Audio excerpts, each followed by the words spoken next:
Ooh, I still had this on from last time. Server counts. We'll turn that off for now. Alright. Cool. Oh yeah, I've got a whole different scene I can use for this. Development scene. Turn these off. Alright. We should be set up properly now. I'll keep my eye out on Discord to see if the notification goes out. May or may not go out. Hey, Chinny D. Did I grab my fisherman's friends?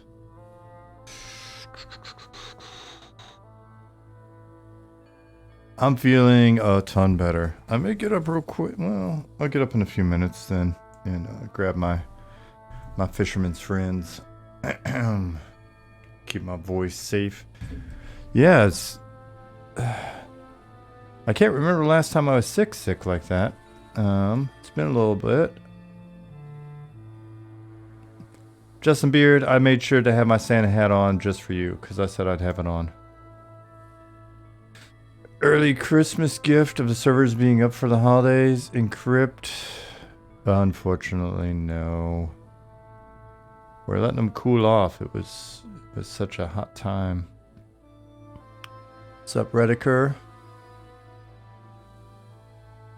Merry Christmas, Code and Caffeine. I know, it's sad. It's sad, but hey. Eventually the game will be live and then you'll get tired of us. So I want you to remember these days when we didn't have the ability for you to play whenever you wanted, as much as you wanted. Keep them in mind. Don't take us for granted later. Eventually you'll be dead, Rediker says. This is also true. Eventually you will be. So enjoy it. Enjoy it. Alright, let me load up the subscene loader here. Hey, Chaz Solo.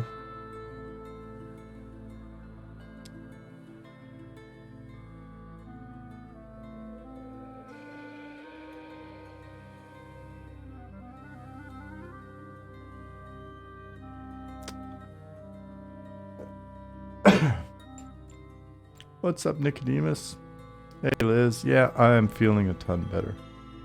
I am a lot better. I also have this hat, but it's magic. It's a magic hat.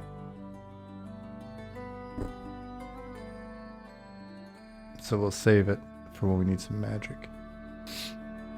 Merry Christmas, innocent NPC. What's up, Grix? Hat of invisibility it is. Fielder, Merry Christmas. Man, I haven't had a sore throat that bad since I was sick in Austin on that one vacation. It was rough. A couple days of just really shitty sore throat. Pattis, hello, buddy. Liz says, we are told they were inventing a cloth that made you invisible. There it is. Yep. My connections in the Department of Defense have paid off. Rediker said, the sore throats can be wild when it feels like you're gargling. Yeah, it got so bad at one point. Basically, I said, I'm if my throat doesn't feel better tomorrow, I'm going to actually just go to the emergency room. It was complete shit. Couldn't sleep the whole time. Like, cause you swallow and just wide awake again. Frogzor, thank you for the follow. So, but it was also that night that I remembered I had not been gargling with salt water. I had not been gargling with salt water at all. And so I was like, oh shit, let me try that. And I started gargling with salt water again that night. And it was so much better by the next day. And so I kicked that into the routine, had some throat sprays finally that worked. So, yeah. Grick said had a blast with the playtest. Let's do it again sometime. You'll see more in 2024 for sure. Yeah, I want to hear everybody's impressions of the playtest. This is the first time back since the playtest. So I felt really bad about that because I really wanted to stream right after the playtest and be able to chat with you guys and see what you thought. But trying to keep up on Discord a bit. Keeping my eye on Rediker and Discord. You and Lich. Watching some of my I don't know them folks is someone from this stream though. Or sorry, Lich is someone from this stream, but Rediker, I see you in there. You guys make sure you're make sure you guys aren't being too salty, especially with those people that are like, yeah, when people are being a little everybody be nice. Ollie said gotta salt it. Yep, exactly. Just like a meat, like a ham. Treat that throat like a ham. Super Caker said, I've enjoyed a ton of your videos reminiscing with fellow EQ devs. Exciting to snag a stream. Well, I'm glad you're here. I'm glad you enjoyed those.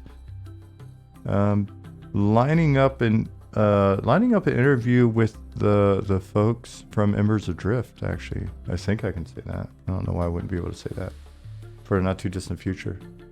I'd like to get them on and chat with them and see what their experience has been. They'll let me know if that's actually not the plan, but I'm pretty sure that's the plan. Dargus says, had a terrible throat sore throat about a month ago. Got checked for COVID, laryngitis, strep, oral thrush. It's like when you get a bird in your mouth. Doc couldn't figure it out, just put me on every med under the sun to kill it. Yeah, salt water did the trick. Ollie said those red herrings are onto something with their salt bath. Yeah. Rediker said like 2 decades ago I was visiting a friend in Austin, had to go to the ER, had one so bad they loaded me up with meds and Vicodin. In my altered state, I demanded nachos after we left. See? Those good American drugs. I'm not going to get those here in Germany. Grick said the number one complaint I've seen about the playtest was from casters on corpse runs. It'll be alright. All the people out there complaining about corpse runs don't know what to tell you. They're definitely not getting any easier. We'll give you the players tools to help each other out on that front. We'll give you some options longer term for if it's just unrecoverable long, like after X period of it, whatever. But corpse runs aren't going anywhere, guys. If anything, if we find other ways to make them even more difficult, but in a way where we can provide you with, solutions and shit, then it'll keep happening. Like I said, mount death will be a thing as well.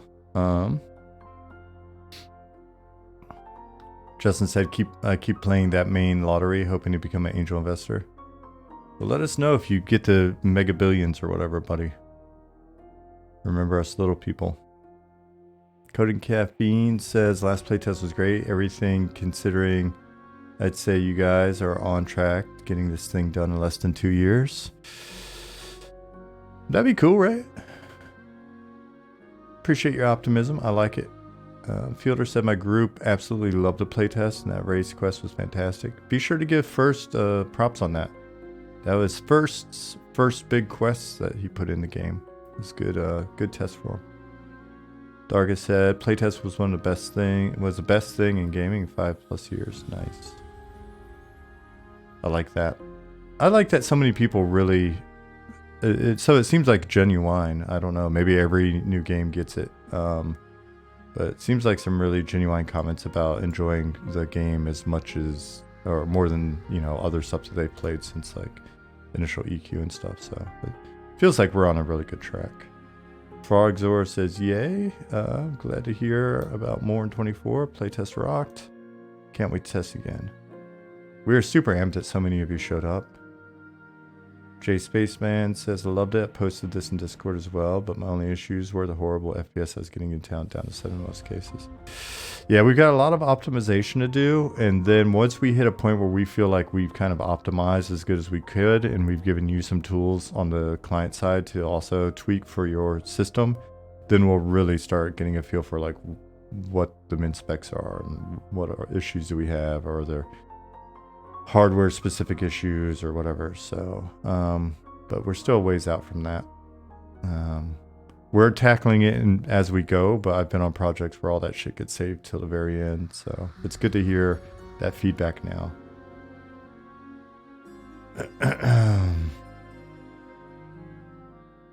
And by the way, thanks Frogzor. Yep, feeling a lot better. Rediker said playtest was basically everything I want in an MMO. Convinced 2 friends to try it. Both were super disillusioned by MMOs, and they're both all in. That's badass. Love it. Chaz said, I enjoyed watching and listening to Fielder's group. Enjoyed the test. And a Pug with Goblin was absolutely the most fun I've had in a while. Super cool to hear.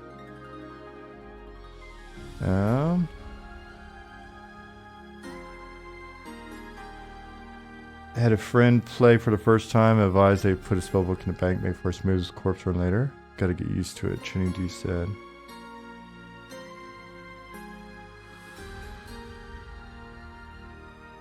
Gross says, I felt it was harsh at first as a wizard, but honestly once I realized the options available, it was whatever.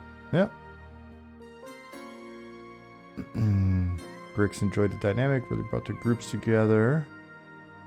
Innocent said having a Nick run our group made CR super easy. Corpse runs brought you together, Chaz said. See? That's what it's supposed to do. Nicodemus said, I had a chance to game with my daughter. She is an avid Elden Ring gamer and told me Eminem is a refreshing surprise in the MMO genre. I was worried it would not resonate with her age group, but I am now thinking it may be a multi-generational game. I think the age aspect of things is I think it's really overstated, and it's typically stated by people that aren't of that age group, so they're kind of projecting. I see a lot of stuff in Discord, and I'm not picking on this, and people should not pick on people in Discord. You can tell them, hey, it's not going to change or whatever, but always be cool.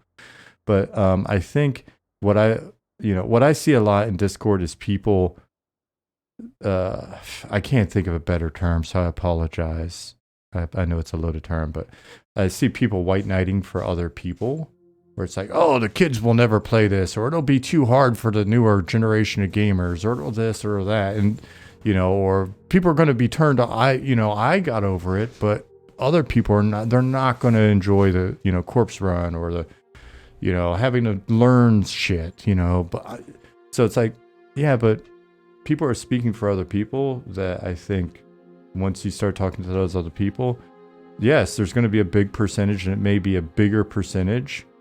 It may be a bigger percentage in different demographics, but that's always the case.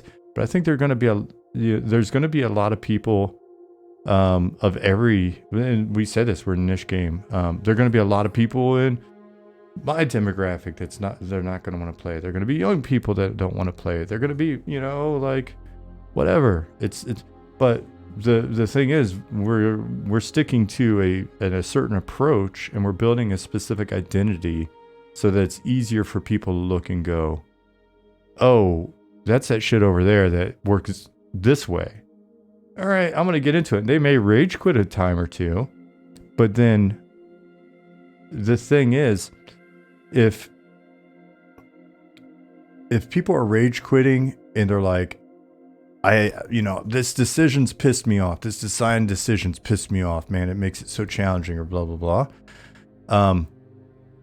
They're going to be X percentage of those people they're going to rage quit. They'll never come back. But they're going to be a number of those people that are going to rage quit. They're going to get up. They're going to stomp around their house. They're going to complain to somebody like EQOA Nostalgia did. He mentioned that in his video. He went out and ranted to his wife, and his wife set him straight, and he came back in. He kept playing again and had a great rest of the night, right?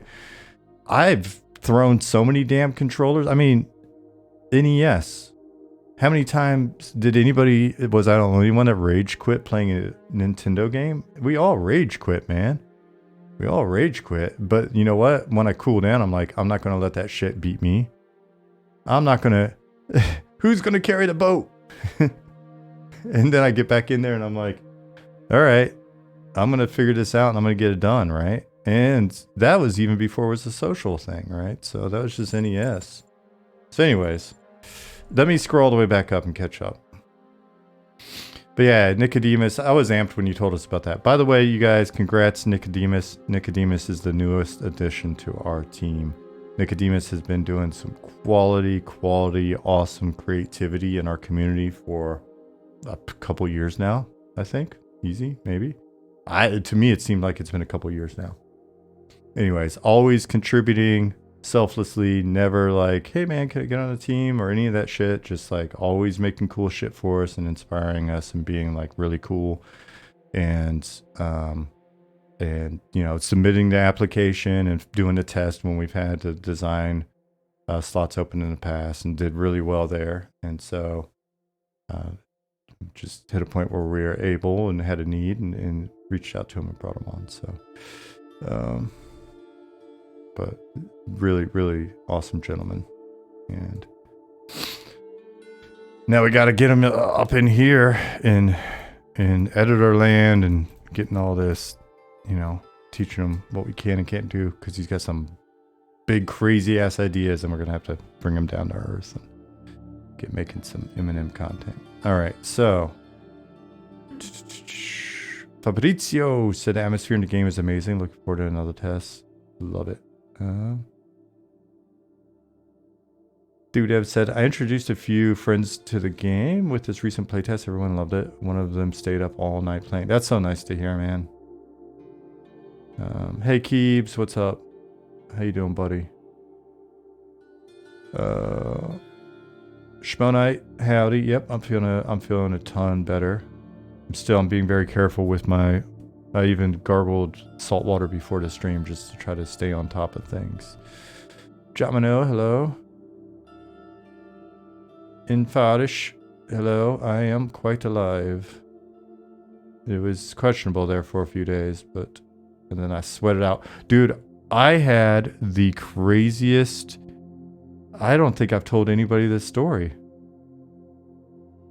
I had the craziest dream the day that I finally started feeling good. That morning I woke up, you know how you do the super sick fever dream, I was just soaked. And the sad thing was, Jasmine was sick during this period. She was sick first, and then we were sick together. And then, so she had just washed all the bedding the night before, which was really nice and comfy. And then I sweat all the way through everything. But during that morning when I was waking up from being sick and feverish, I woke up a couple times that morning, 3 a.m. on, because I had a dream where all of us were in the game. All of us were in the game as dwarves, and we were having to run around and jump everywhere. And we were doing jumps and somersaults everywhere. We were running up every hill. We were jumping over every rock, right? We were having to barrel roll everywhere, right? Because that's how Ali had programmed the setup to make the nav meshes. And so we had to go everywhere. I think they actually were shirtless, Ali, and jump on top of everything to build nav meshes. And I was picturing these blue nav meshes everywhere where we were running, and it was fragments of nav meshes everywhere. And I was like, shit, how are we gonna piece all these nav meshes together? And we had to do it because the only way the game was ever going to work is if we just kept running and jumping and running and jumping. And so the whole dream was just running and jumping and looking around and encouraging you guys to keep going. But I was so worried that we weren't going to be able to figure out how to piece all the nav meshes together, that every time I woke up, I was worried about how we were going to get it done. So I went back to sleep so that I could keep working. And there's something about Diggy Diggy Dwarf. I think I've watched that video before. I don't know. And then finally at 4:30 a.m. or something like that, I had to wake up, and I knew if I went back to sleep, I would keep working. So I had to force myself to stay awake. And force myself to realize that that's not how the game worked. It wasn't real. But I was like being drawn back just to try to get it done. I was like, I felt so guilty being awake and not working. So that was the last like dream of my sickness before shit kind of got normal again. I was so sweaty. Oh man.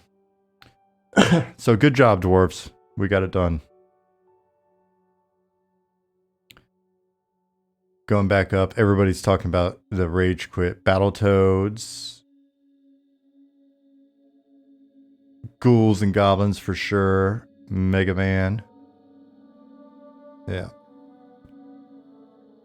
Yeah. It's scrolling up some more, scrolling up some more. I think there's going to be, a lot of people that don't want to learn. As Dark is saying, you know, there's going to be a lot of people that just don't want to learn a game. They don't want to have to read the, did the nav mesh actually break, Ollie? Oh my gosh. Some X-Files shit.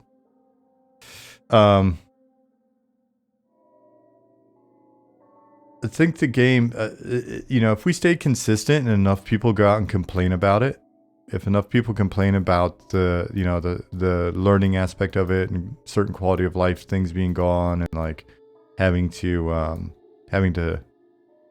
you know, it being hard or whatever, then hopefully word will get out and there'll be a number of people I think that'll be compelled. There'll be younger people that were like, oh, I never got a chance to play those old games. I was like, wasn't born yet or was too young or whatever. And I do think there'll be other people that just kind of, they've either heard about the older games, older style of games, and heard about some of the challenges and stuff, and haven't had a chance to play yet, or maybe that's their jam or whatever. But I think younger people will actually be underrated.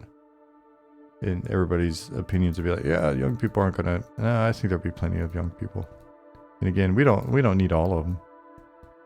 Just need a few. Oh, that's what's going on. I was like, why does something look different? I forgot that material got broken. Material color's off.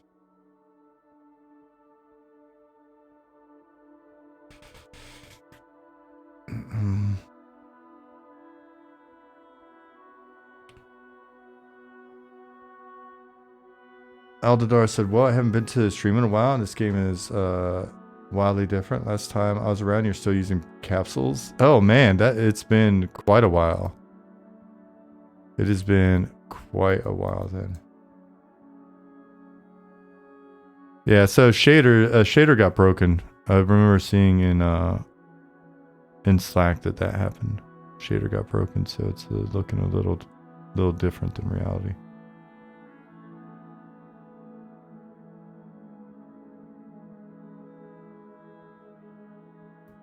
But we've got other parts in the world that shader color will work. Am I saying it wrong? Should I be saying material instead of shader? I don't know. I'm not an artist.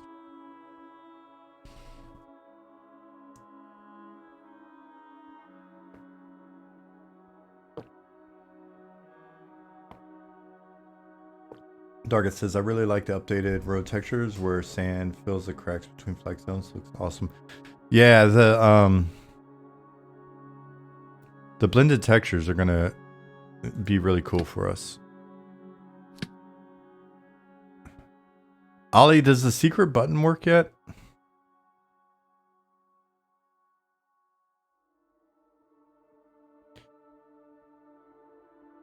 Aldadar says, yeah, but stop watching Twitch as much overall. It's definitely been a long time. Oh, yeah, that's fair. It does? Let me try it then.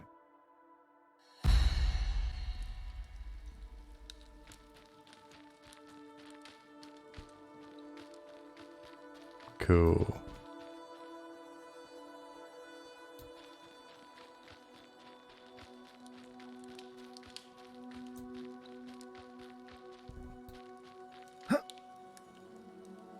I still want to put this on the beach. Oh, it could be like a little cove. But then would swimming mess stuff up? I mean, this being in a little box here, at least there are clear natural boundaries.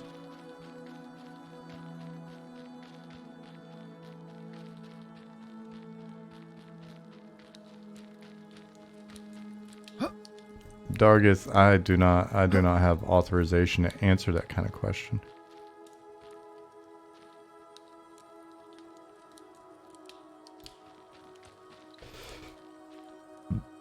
Excuse me. That was rude.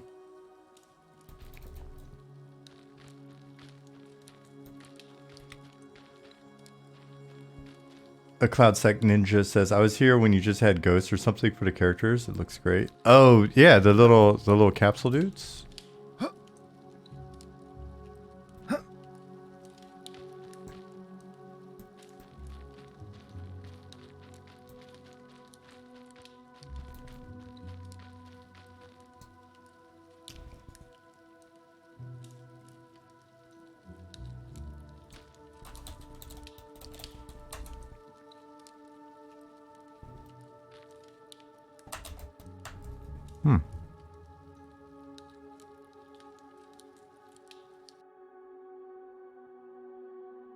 Was this one of the first areas in game? Actually, it wasn't.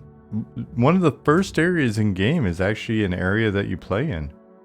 So when you guys are playing in a playtest, you're playing in, you know, a iteration on the first thing that was ever put in game. Let's see, he said, I don't remember for sure, but I think you guys have just got networking finished up and we're testing it first time. Cool to see it still all going. Yeah, that was very early then. We were doing that in the first months. Yeah, Mini Crypt was the first thing put into game. It was like a 2-3 room just chamber, and that's where we were first setting up the networking. And then we created a mesh in Blender and brought it into the scene. Then we deleted a wall and boom. We had a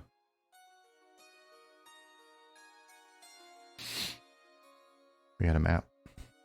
We had this thing with the hands. Innocent NPC said, are you exploring the character select area? Would be cool if you saw all your other characters standing around. I was thinking the same thing when I was in there. But Innocent NPC, you'll get the credit for it if we do it. I think that'd be a cool idea.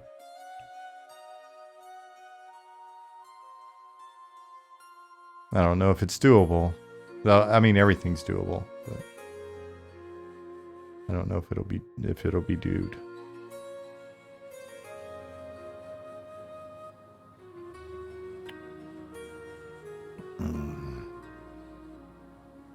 I have to hop up and get my fisherman's friends in a minute. Really enjoy how many of the team streams on Twitch. I really enjoy how many of the team streams are on Twitch and watch others stream as well. Fun to keep the conversation going like that. Monotonous. It really is. It's been a really good approach for us. Thanks, Jasmine.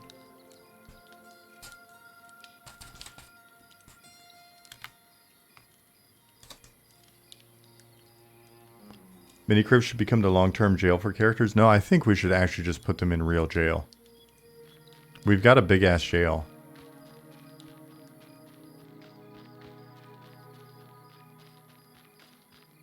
Let me see if I can zone the Mini Crypt. Zone Mini Crypt. So yeah, it was cool to see how many people turned out. We're gonna get all of the playtest data pulled together, and we're gonna put that in the update. Expect the update probably the first week of January. You know how we typically we'll shoot them out on like the 8th or whatever that first weekend is. Expect that with the holidays and everything.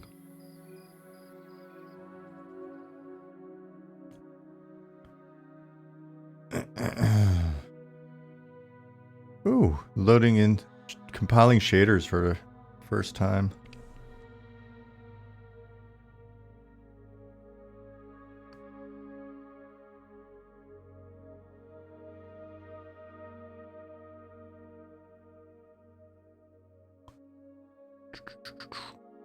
Oh, it's still compiling. I'll give it a minute.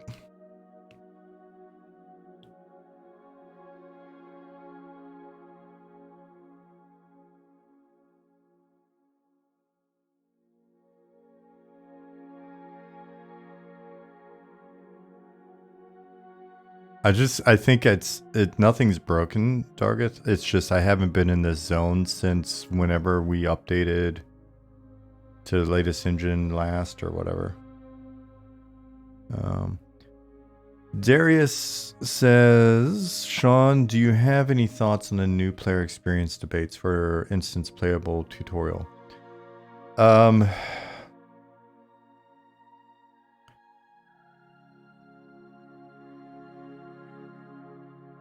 I do. So I think it's harder for me to be as hardline on things that are very optional and out of the way, right? If we can make an offline tutorial that doesn't expose us to any potential security risks, right? Then something like that seems cool enough. By security risks, I mean, how can it be offline and not have logic and other shit on the client that we don't want necessarily to be out there? But that's an Ollie question, Ollie problem. So I'm not necessarily opposed to that. I know some people on the team like the idea of like an offline tutorial. Yeah, it doesn't matter about whether or not this stuff is transferable. It is about whether or not we're giving you something on the client side that you can then deconstruct and learn stuff about how our game works that we don't want you to necessarily. Now that said, I don't know that the EQ tutorial did that much. Web browser tutorial, interesting. No, I'm not going to make you do that, Ollie. So I'm honestly curious because I don't remember if I used the EQ tutorial or not, the offline one. I think I just logged into the game and went for it. And I read the manual. And so going back on the whole tutorial thing is in general is the whole tutorial thing in general is if it's something that if it's just like completely out of the way or whatever, maybe. But I also think there's just something that this is going to sound like a lame excuse, but there's something about the vibe of just not having one, right? If you don't want to read the manual and you don't want to get in and experiment for yourself, right? Like just push each key, right? Q. Oh, we got some flashing. I just went into I look like I'm fighting now. Q. I'm not fighting. Oh, it says starting attack, stopping attack, right? W moves me forward. E moves me forward, and I just ran on my own, right? Like, if I think I've told the story before. When we were working on DC Universe Online, we would take builds of the game to Comic-Con, and E3, and the adults would come up to the booth and immediately they had to have an idea of where each key should be, what each button is supposed to do. And if it didn't do that, then they would get upset because they're like, well, I don't know if this is the best UX, bro. Whereas like an 8-year-old would walk up and like grab the controller from up there and pull it down and just start pushing every button and see what they do, figure out how to play within 2 minutes, and then start playing the game. I don't think newbie quests should be a tutorial though. Newbie quests are quests. You know what I mean? Innocent. Like if we tried to make the newbie quest a tutorial, then where do we draw the line? Like, do we have to somehow teach you where the keys are? Like that Q is auto attack? Does every quest have to have a mud action? And then how do we teach what a mud action is beyond just trying to be kind of clear with the words? Like, When you get there, inspect the wall and then rub, blah, blah, blah. And so I think, with us, we just wanted to have some quests have certain actions in them. Other quests have other actions in them. Some quests you run around and find things. Other quests are more combat focused. Some quests are more focused on mud actions. And then hope that people talk to each other in game. Because one of the things that I see as a common theme, level 50, aggro off before I get yeeted. It's just, the more we're like, hey, we're giving you a world, figure it out, the more I think that sort of prepares people for the experience, right? Like, because whenever we've talked about, tutorials, tutorials are, when we've talked about tutorials in the past, it's like, where do you even draw the line? And how do you break the fourth wall? Right? So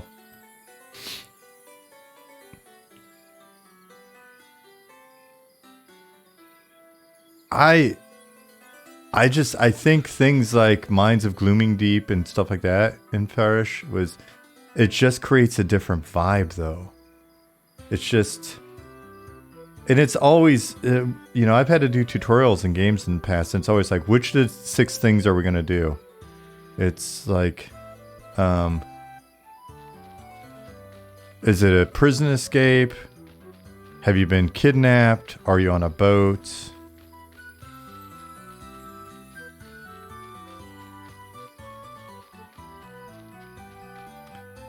Professional checking in. One of the primary adult learning principles is relying on the user's sense of self-direction and motivation. A tutorial attempts to bypass that and causes more harm than good in the long run. I'm usually wary of professionals, but since this professional is supporting my view, I will agree with you as a professional. I tend to not agree with professionals. And rarely do I ever cite the fact that I have been a game making professional for a couple of decades now. And while I may be batshit crazy, I do believe that there are certain things that have just kind of sunk in to me via osmosis over the last couple of years that make me have ideas.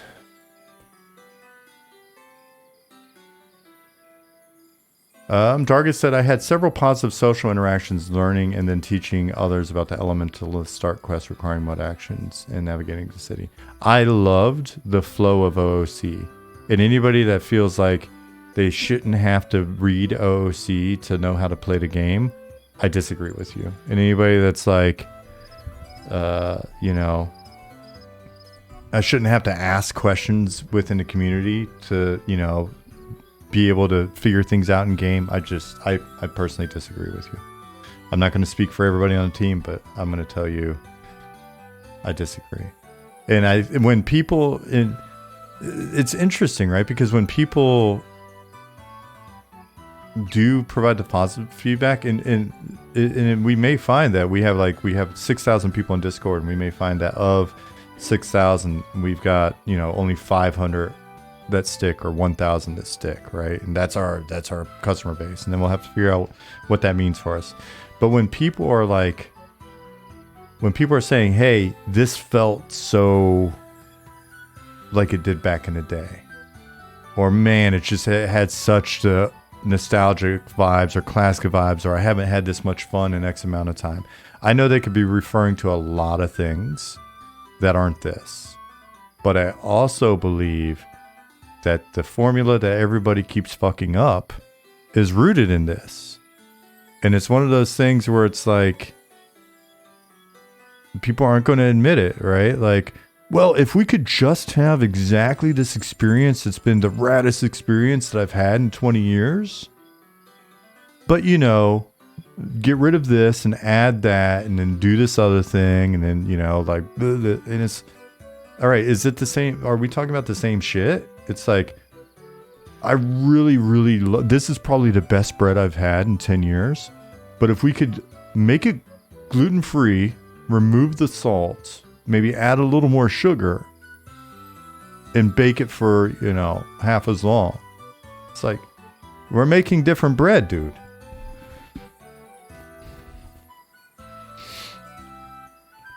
And the thing is, we're dealing with, because, and people, and it's interesting, and I'm not picking on anybody, because, like, what do I know, right? Like, I just know the shit I know, and then I come up and I say that stuff, and you guys can tear it apart, and it'll be on a VOD, so I can be terrorized with it for the rest of my life if it proves that the stuff I'm saying is dumb. But the thing that I think, I hear a lot of people come in and they're like, yeah, but there's a lot of different people out there. And so first of all, whenever that's being said in terms of like, they're not getting that we're not trying to appeal to everybody. But I think the thing is, part of the formula of what we're doing is there's a lot of different people out there, right? Like, and our game is a people game. Our game's about people. Our game's about place. Our game's about peril, right? Like the 3 Ps that when Goblin does those badass illustrations each month, we call them the 3 Ps, right? Because it's party, right? People. You're not just doing it on your own. Party. Place. Some interesting place, right? That makes you go, oh shit, I want to check that out. I want to be there. And peril. Like, oh fuck, something's going to kill me, right? But that's also a formula for the game. We want to create a place. It feels like a place. It doesn't feel like a game level. It doesn't feel like this is, so that's starting city. Ooh, Wisp. That's starting city. Need to talk to Erkenstaff about getting the Wisp animated. And then you leave starting city and then you move. Now you're in middle, like low teens area. And then you move your way out and you never come back here. And like, no, it's a place. Like all of this stuff over here will just straight kill you next time you're in here. I don't even know what level the Wisp is. Right. And so I'm going on about this because, all right, we've got place. Now the people part of it is, watching the videos, it was so cool seeing it in the stress test video where you had, and I've mentioned this before, you've got like a Chinny D that appears out of nowhere and is like, my purpose in this playtest, my mission is I'm going to start a guild. And I'm going to do it in like a goblin-ass way. And then figures out the system, the merchant system that some people are frustrated by. Chinny D's like, I can exploit that to make the cash that I need without even killing anything to then get the money I need to start my guild, right? So that's one player type, right? And that person is facilitating the ability for other player types to get a guild. And through creating the content that he did with it, he's teaching other people how to play, play the arbitrage game and work the merchants and make a little bit of extra cash. Then you got other people that are like straight, I just want to come out and start killing things immediately. Cool, those are other people. They probably, I would hope, also figured out what the Q key does pretty quick, right? And they probably, they're the ones that are most fixated on, they're not necessarily looking to do their class quests, right? They're most fixated on, how can I efficiently figure out, okay, load abilities, get this stuff, like, boom, right? You've got the people that actually will read the manual, because there are a lot of people that want to be the OOC champion, right? They want to be the people that are like answering questions for people and shit. The number of times that I saw people going, hey, meet me here and I'll show you where something's at. Like, it made my little Grinch heart like swell. And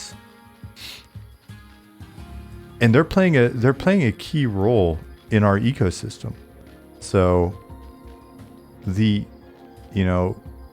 some of the stuff that was said is like,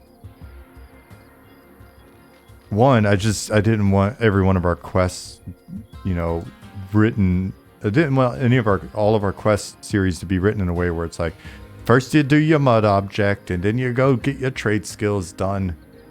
Then you do the combat, and then you get a quest to go to the merchant, right? And it's like, all right. Then they're all sort of formulaic and shit. And it's like a couple of them will focus more on the mud actions, and the other ones will focus more on you learning the city, so that you can be that guy that's like, hey, I know where shit is, right?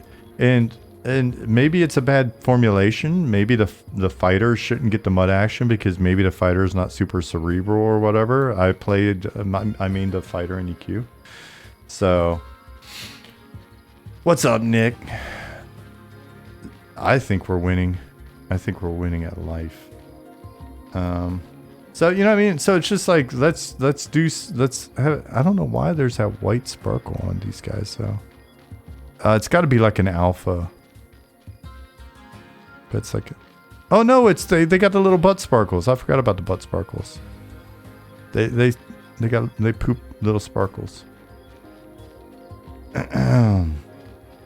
Hey, Mustang Spy. By the way, what is the mud action? It's the slash command stuff that you do after look. So like look and then slash inspect or slash rub or slash pull or slash taste. Scruffy Bard said, game is amazing so far. I think people need to chill and give it a chance. Yeah. I read you people, but you meant people in general. I think you people need to chill. Game's doing great. Just chill out. We don't need all that. Yeah, so I think we'll see. Do we not have slash lick in? We'll have to get that in.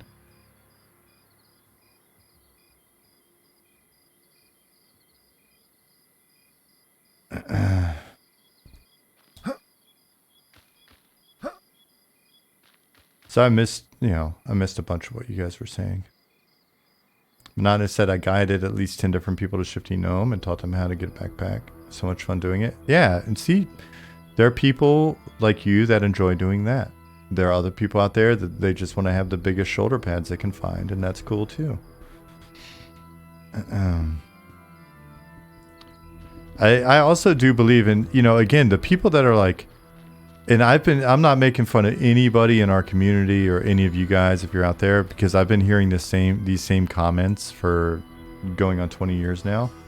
I think, because they're just the people that are like, if somebody needs to watch a YouTube video to know the intricate details of how to play your game, then you did not design it correctly. I'm like, all right, well, tell me all about it in your next GDC talk, dude. Write a book about it. I'll probably read it or whatever, right? Like, there are a lot of game design experts out there.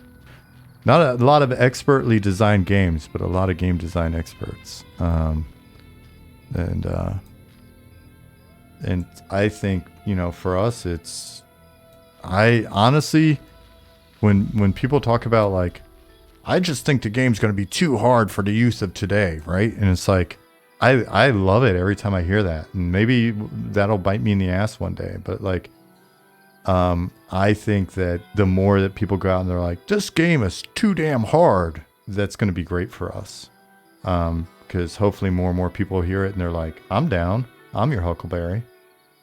Game's too hard? Let me at it. I'll see. And then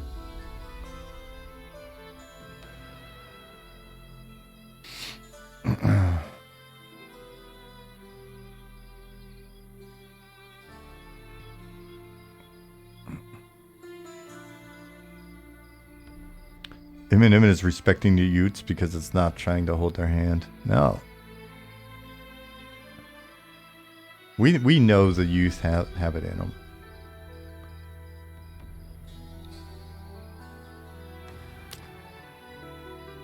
East 97 said EQ is cool because you can disregard quests altogether for the most part, and then WoW there are so many quests you can't even do them all before you out level an area. I would like something in the middle of this, leaning towards the EQ side.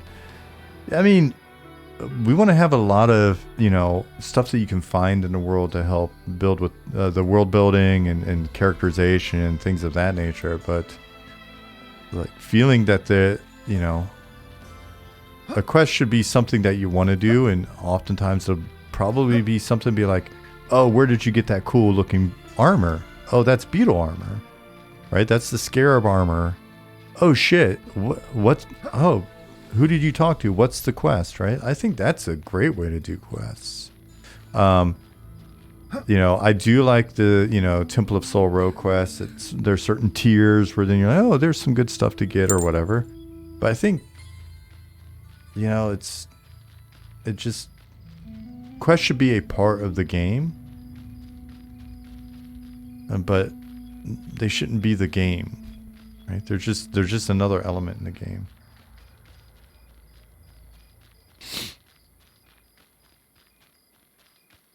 Our game's about meeting some people that you actually enjoy hanging out with, learning about some camps that you want to camp. Those things they can be mutually exclusive.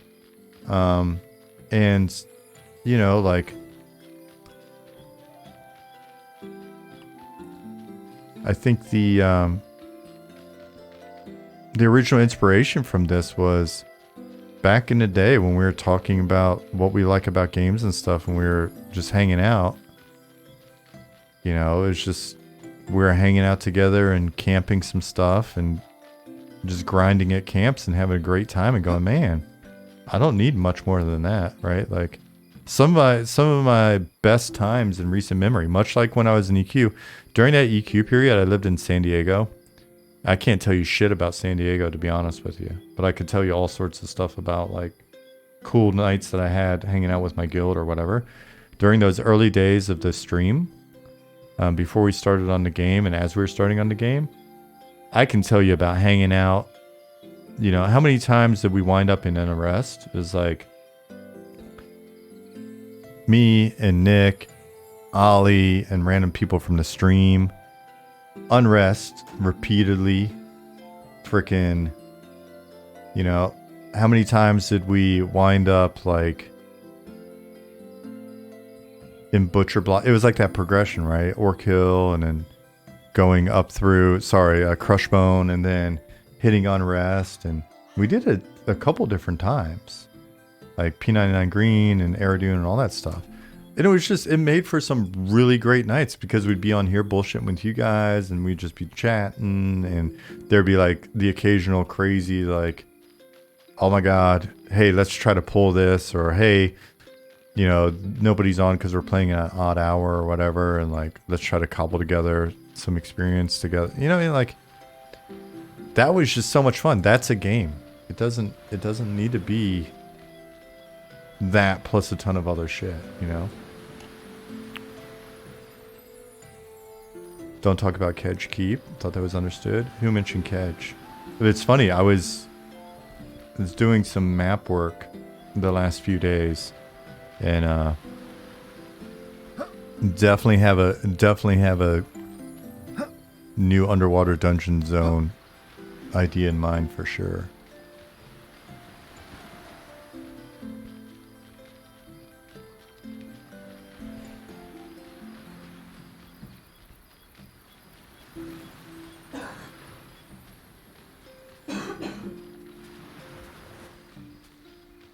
Would it be good to get some rules of etiquette written up to put into the new? That is actually Pessimistic Squid. I like it. I like it. Let me write myself a note really quick. I think an etiquette section is warranted. Where am I? Okay.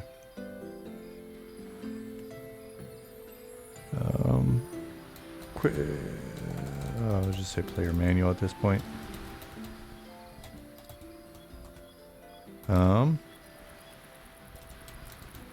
Etiquette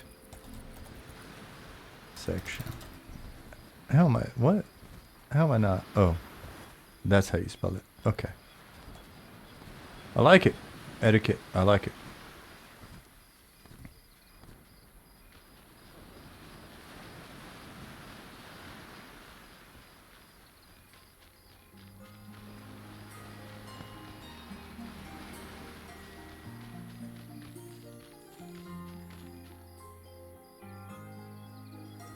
Yeah, I think that's a really great point. Yeah, old school folks know the etiquette, but I do really believe. And see, that's the thing. Again, how do you try to convey all of that in a tutorial, right? Just RTFM, and I'm the worst about not reading the manual on new shit. But when it comes to a game like this, if it's just made clear you got to read the manual, and it's a cool manual, then I'm gonna read the manual. Zarkin says, I think it's less about young people enjoying a challenge or difficulty, and more they're just used to hand holding. Well, we're gonna be their daddy. We're finally gonna give them the education in life that the world has neglected to give them.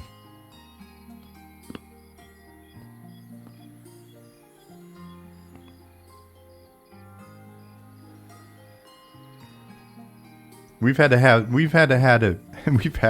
a daddy talk on this stream once this year with a young individual. We'll do it again.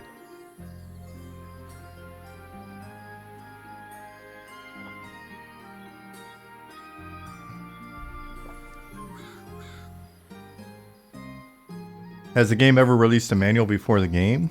Bet that would build hype. Not so bad blocker? I don't know. But, I mean, ours is out there and we're going to keep adding to it. And then maybe we'll get, you know, again, depending on cost and all that stuff, upfront costs and shit. Maybe we'll get some printed manuals done. When we get our merch shop up, we'll get some printed manuals up there. I could see them selling through, though. Then again, I can see a number of the things that we want to put up there selling through. So I could see getting a few hundred. Merch shop will not be up by January. I mean, we've got a merch shop up, but we're not going to unlock it by then. Excuse me. We still need to make the call. We still need to make the call on like when we're going to be comfortable getting that going. But yeah, there's so much good material to sell already. I've shown you the stuff that we had printed up from our little trial run at a shop. I mean, you've seen the beanies and stuff. Like Pattis has got a beanie on, and Zukin's got like what shirt, hoodie? I forget. So.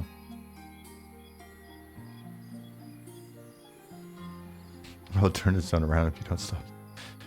Yeah, we'll definitely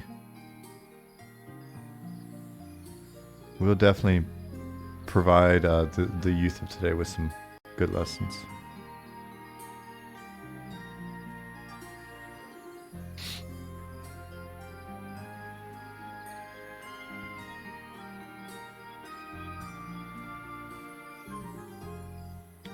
Aramis says, one of the reasons why I was so hooked on EQ from the start, no tutorial, you had to figure it out on your own.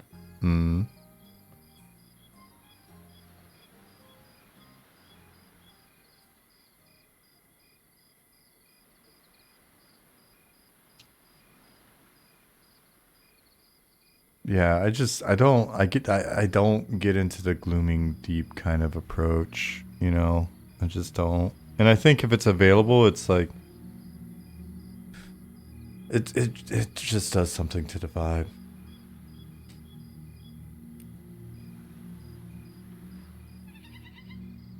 I'm not picking on it. I'm not picking on it, Frogsbar. I'm just saying it's not what I'm looking for in a game. And keep in mind, like, I've done tutorials. I personally, the original DC Universe Online like tutorial, I redid that thing like 6 times myself. Right? I implemented it beginning to end over and over again.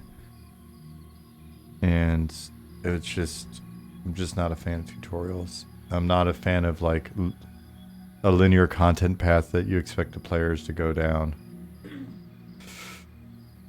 Excuse me. Hey, Fanar. Dargus said, I'm sure you've answered this before, but my memory is Civ. What's the difference in scope between proof of concept and initial launch? Proof of concept is just us proving out like one bit of every content type, and then having all of our systems online, and basically we're looking at it and we're like, all right, this is the game. The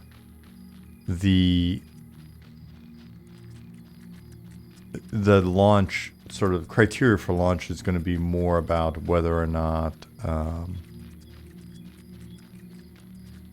we feel we've got enough content to go live and then stay on a good rhythm to continue to grow the game as part of live operations.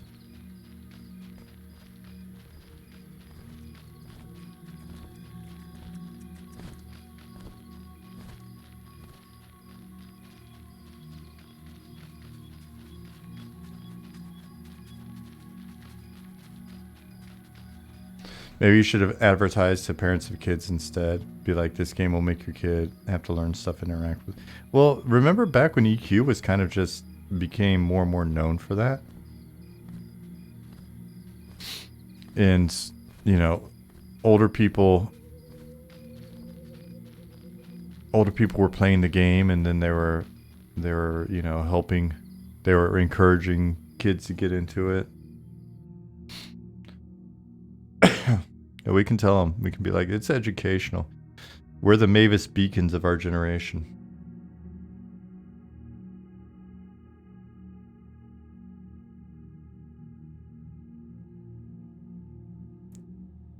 Dari said, so I think generally, I know it varies, the term alpha often refers to basically all major systems designs online, but just require more content and tuning. Sounds like maybe similar scope to POC. It's just the terms vary so much between projects that we just kind of use ours. And for us, it's just a true vertical slice. POC's true vertical slice. And then hopefully all we're looking at is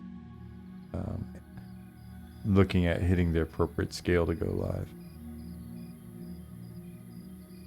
Is it true that the average EQ playtime early on was something like 25 hours a week per person? I don't remember the actual numbers, but it was pretty ridiculously high.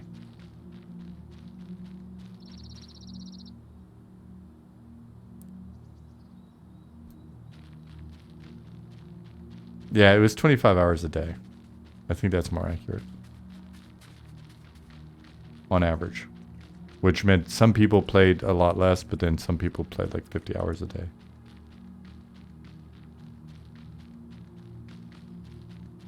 $50 hours a day, Jasmine. It's American math. It's not the metric system. We don't have the metric system over there. We can play 50 hours a day. Americans work like 20 hours a day, 30 hours a day, easy. We're so productive. She doesn't understand freedom units, DDJ7, you're correct.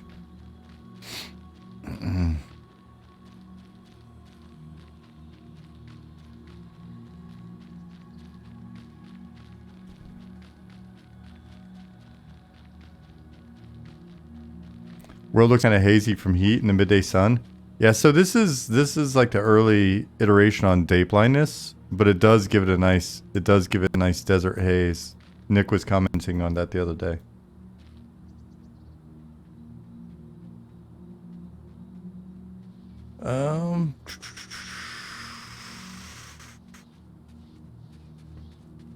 I have a surgery on February, and the guy was like, how would you like it on February 29th? I was like, just can you check the calendar and double check this is a leap year or whatever, so that we don't get all this scheduled and then come to find out that month doesn't exist. We looked at the calendar really quick. It was good.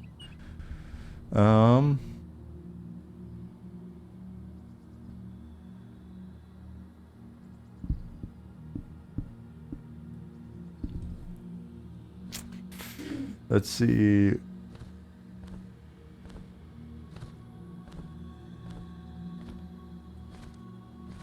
Again, I didn't even play an original EQ, but some people were complaining about not knowing how to open a bag in the imminent playtest. If an offline helps them, can it hurt if optional?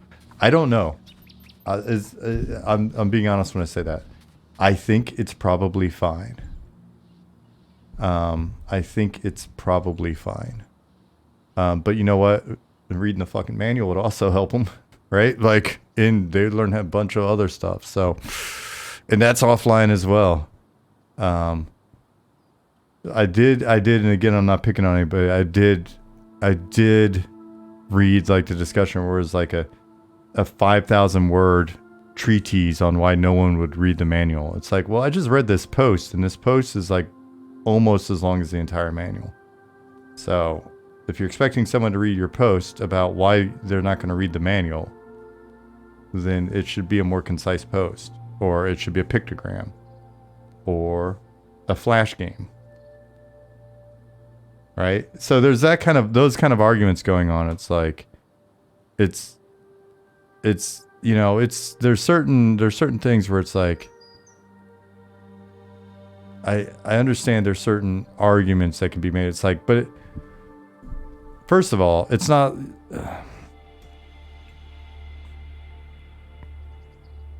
A flash game? Are you like 80? Hey, I worked at a company in 2015 that was still making $5 million a month off of flash games. So don't you give me that shit.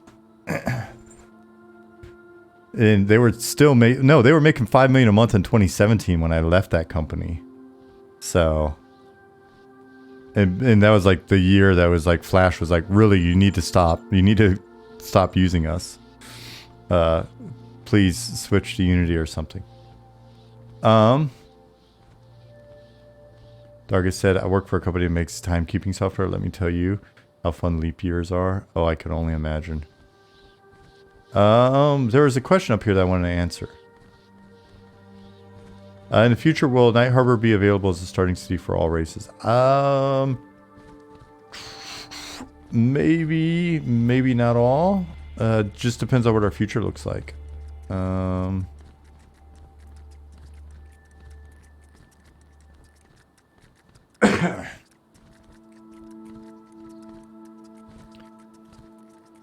Let's see. Oh, back to my ranting about tutorials and stuff.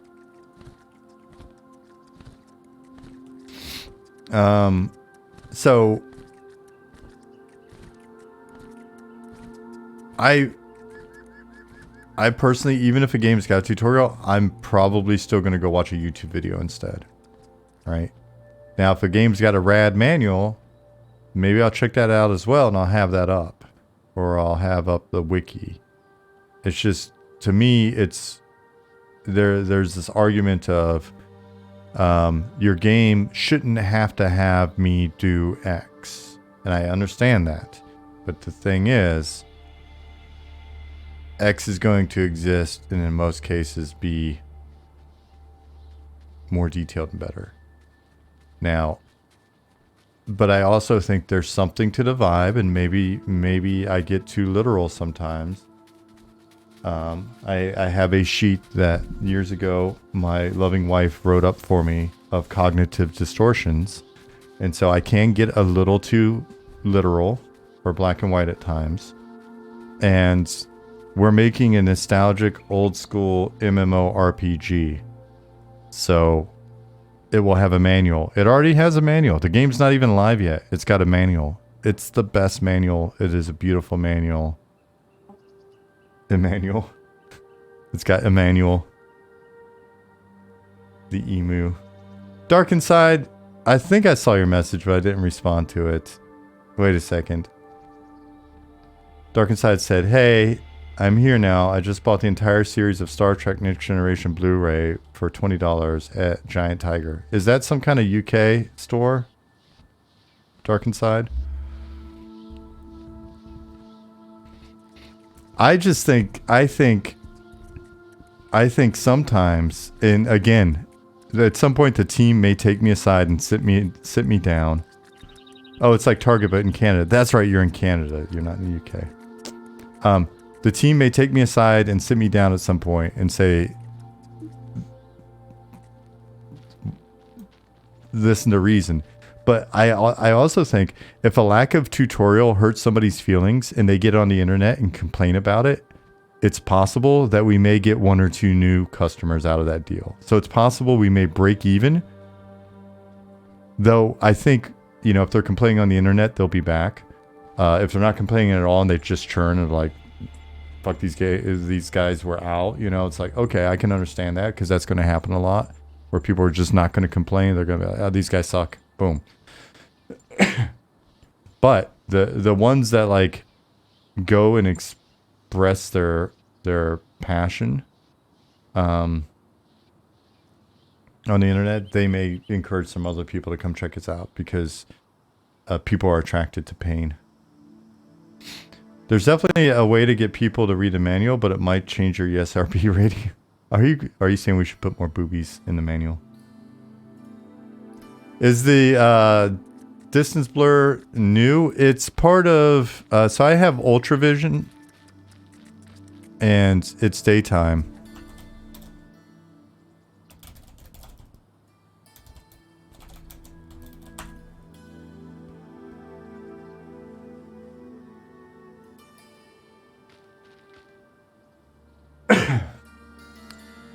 If you recall, Fabrizio says, I recall the EQ tutorial on live was a great feature. Everybody keeps saying that. I think we're split. I think there's like a solid 30% of the people out there think that offline tutorial is the way to go.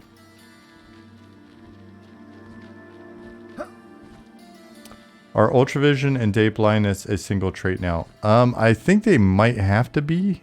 Otherwise, I don't remember picking both.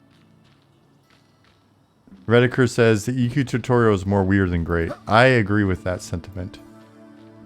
I don't remember learning anything from it. Maybe like one thing where I was like, "Oh wait, really?"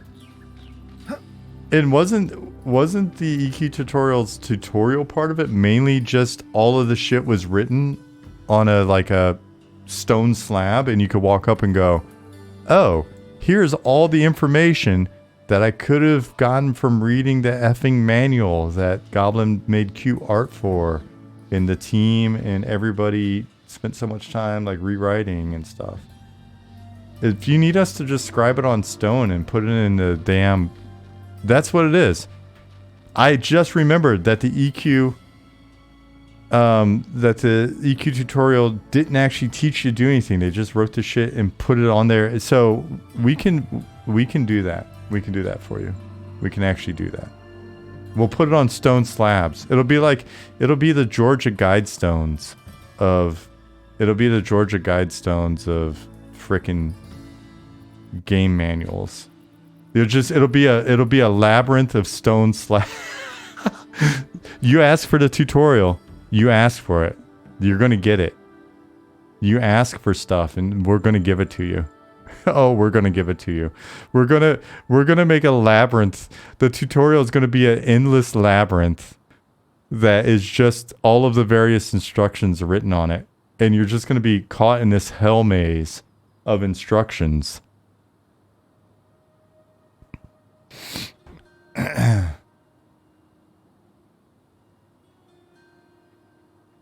We should watch the YouTube video of the EQ tutorial, EverQuest Classic 1999 tutorial. Okay.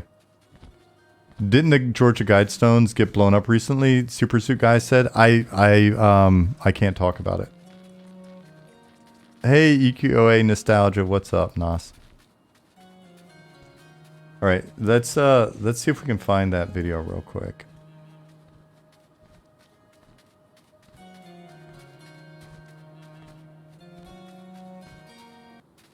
Oops.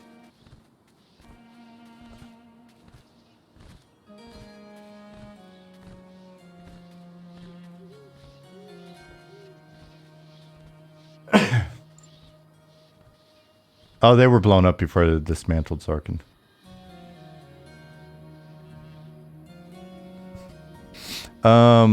Let's see. YouTube. EverQuest. Oh, you got the link right there. Great.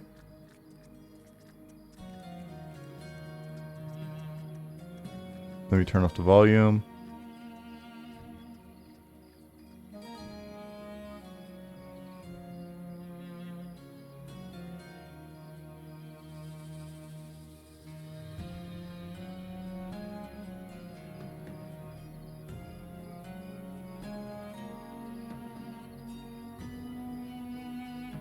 Let's see. Hold on one sec.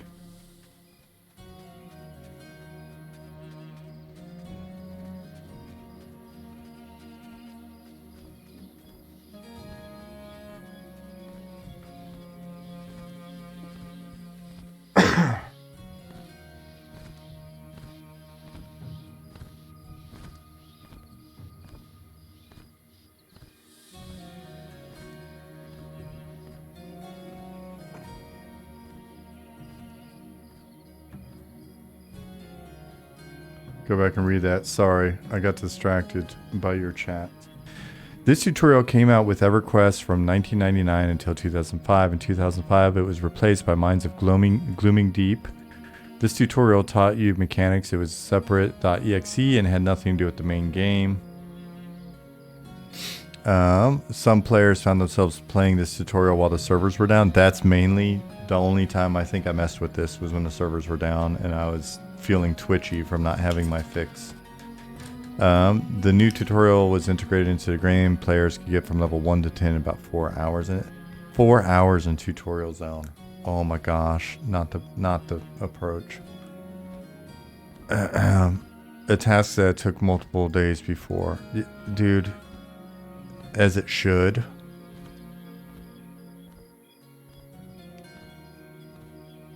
The only reason why M&M community wants the tutorial is so they can do something in game before we can get in game. I think that's fair. I understand that. That is a fair request, but just request that. Stop telling me sad stories about how the kids aren't going to get it if they got to read a manual. There we go.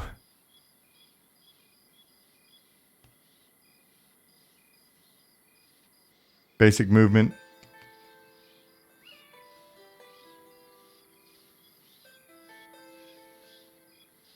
Basic movements. Basic chat. Swimming.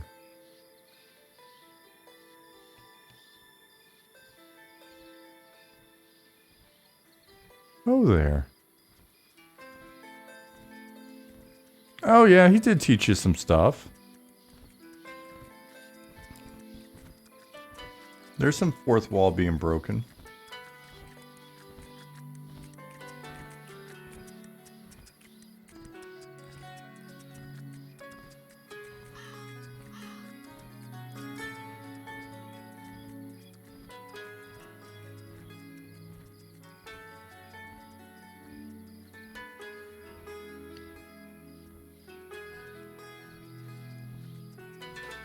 I think the beetle walking around sound is actually... That's our game.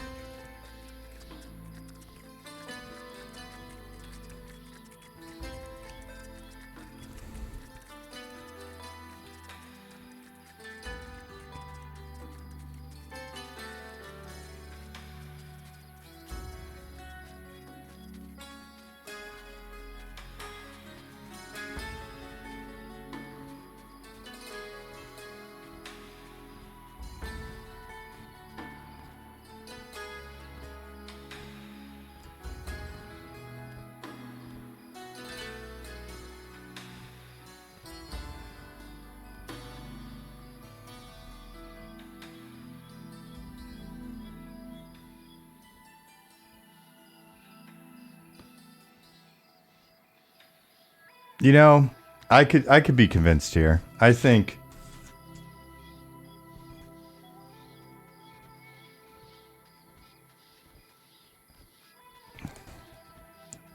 it goes back to the original statement to Ollie. It's like what could be done if we're doing something offline? It could only be done if it doesn't lead to sacrificed security.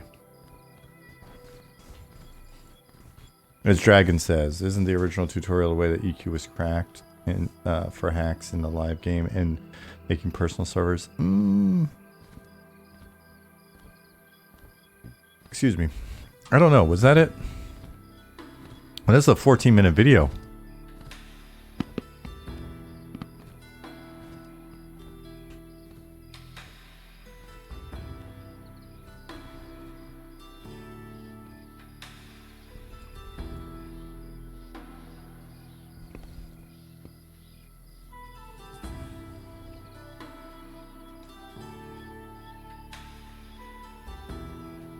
Oh my god.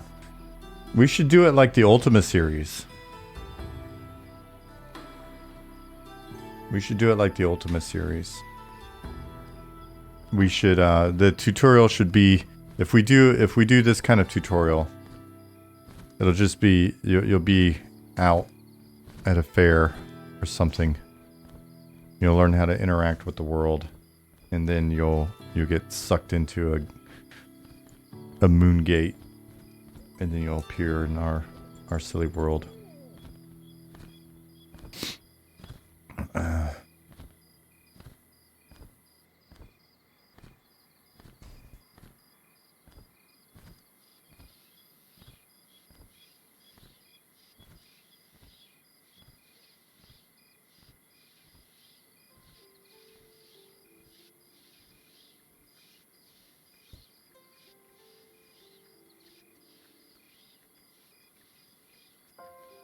And there's the pit.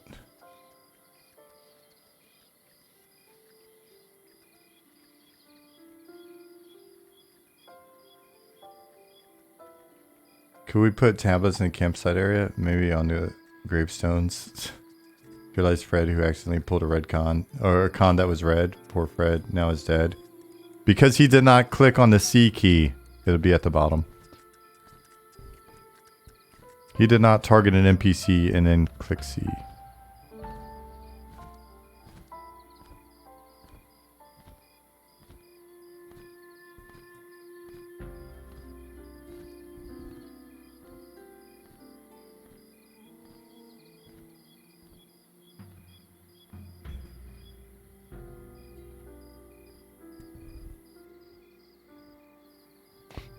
Second comment, my first EverQuest experience, and it was amazing. I'd never seen something like this before. It was May 1999. I was 11 years old and full of hope for the future. And then I found corpse runs. Oh, that's rough. You know you like it. You know you like it.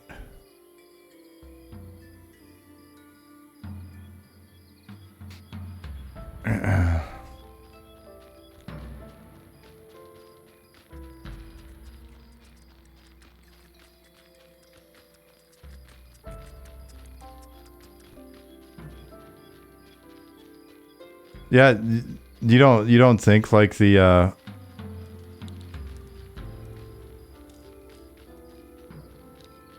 it's funny, my vision type is reactive to the light, so it changes depending on whether or not there's a light source nearby. Dark said one. Sean talking about how CRs aren't going anywhere. It was not 20 minutes. It's been a solid hour and 20 minutes. Sean reads this. Who's all know about CRs? Listen, it's a tough game. Trotsky says, Dear Comrade Robot, when will you guys be considering letting us throw money at you to get into a persistent pre-alpha? Our view is still that we want to get it to a point where we can just go live. So, Rediker, it was very intentional. Chip put it in there intentionally when he implemented it.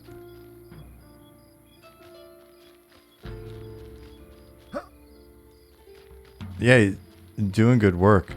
Yeah, our team this year has just been doing some pretty fantastic stuff, and it's been cool. We've had additions to the team this year, so, and that's worked out really well.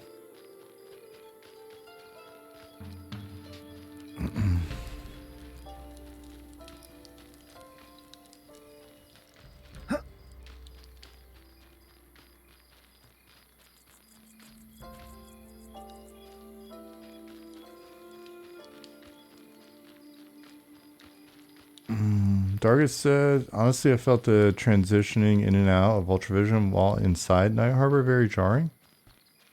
You find it jarring?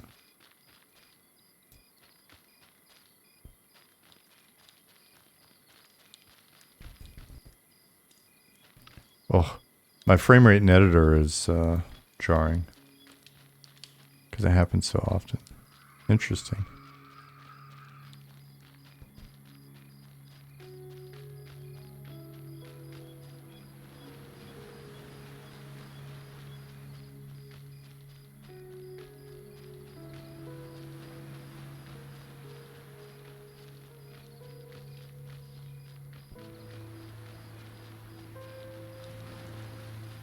I mean, it is transitioning, you know, it does transition fairly often depending on what's around, but it felt like it's smooth enough that it shouldn't be jarring.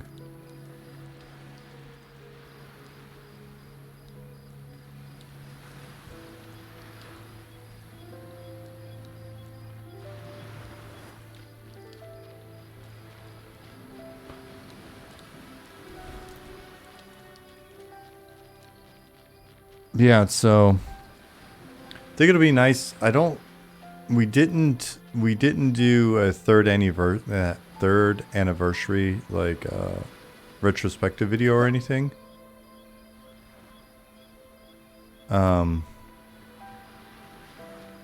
So it'll probably be something early next year that I'd like to put together. Just because we've had so much stuff get done last year, or I guess this year, over the last year. Got a lot of lighting stuff to figure out still.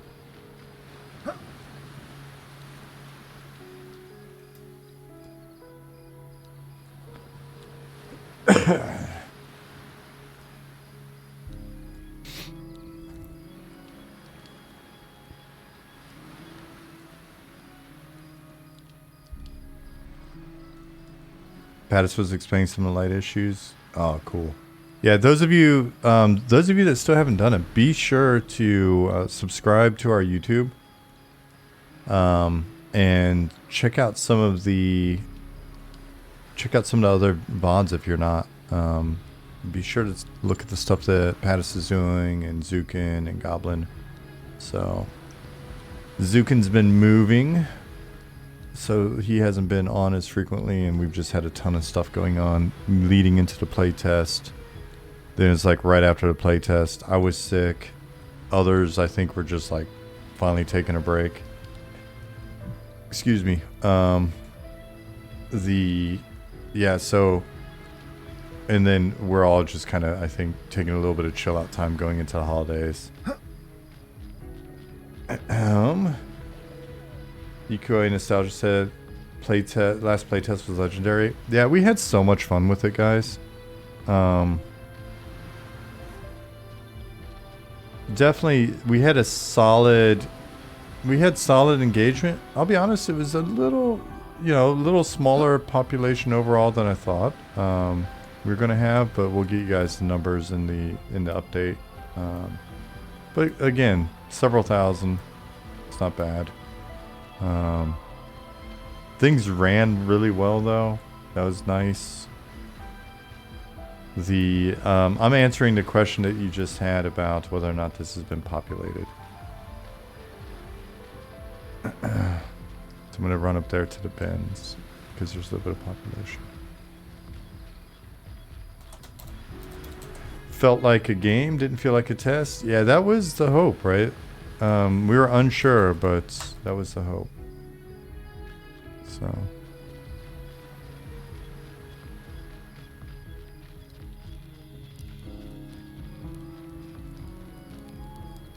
So this is the bins.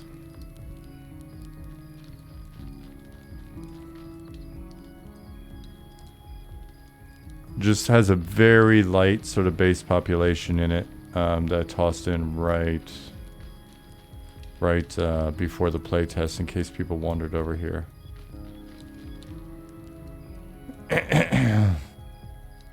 Sucks how much it felt like a game though, because now no other game interests you. I appreciate the compliment, but I also feel for you. Don't release new stuff soon. Fingers need a rest from the wiki updates. Right on, Rev Chumley. If you guys haven't checked it out, be sure to hit Discord, and you can find info about the wiki that Rev Chumley's got set up there.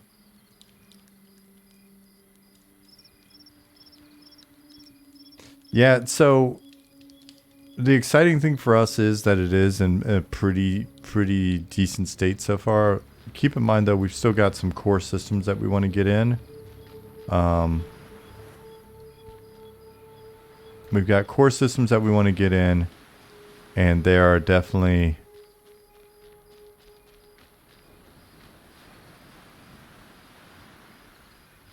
there's a shitload of content that we've got to. Ladders work a bit better already.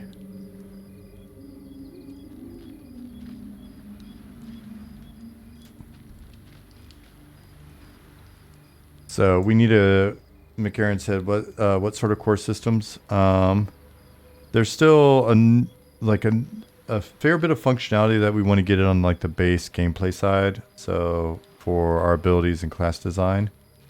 Oh hey, Drunken Cleric. Let's see, what all are we still lacking? We've got the foundational pieces for player housing. Or at least we did have them ready. We just need to turn them into player housing. There's a lot of trade skill work that we want to do. There's cleanup on the boats, and then basically integrating player housing and boats together, because that'll that's how it'll be working. Mounts and pack animals will be going in.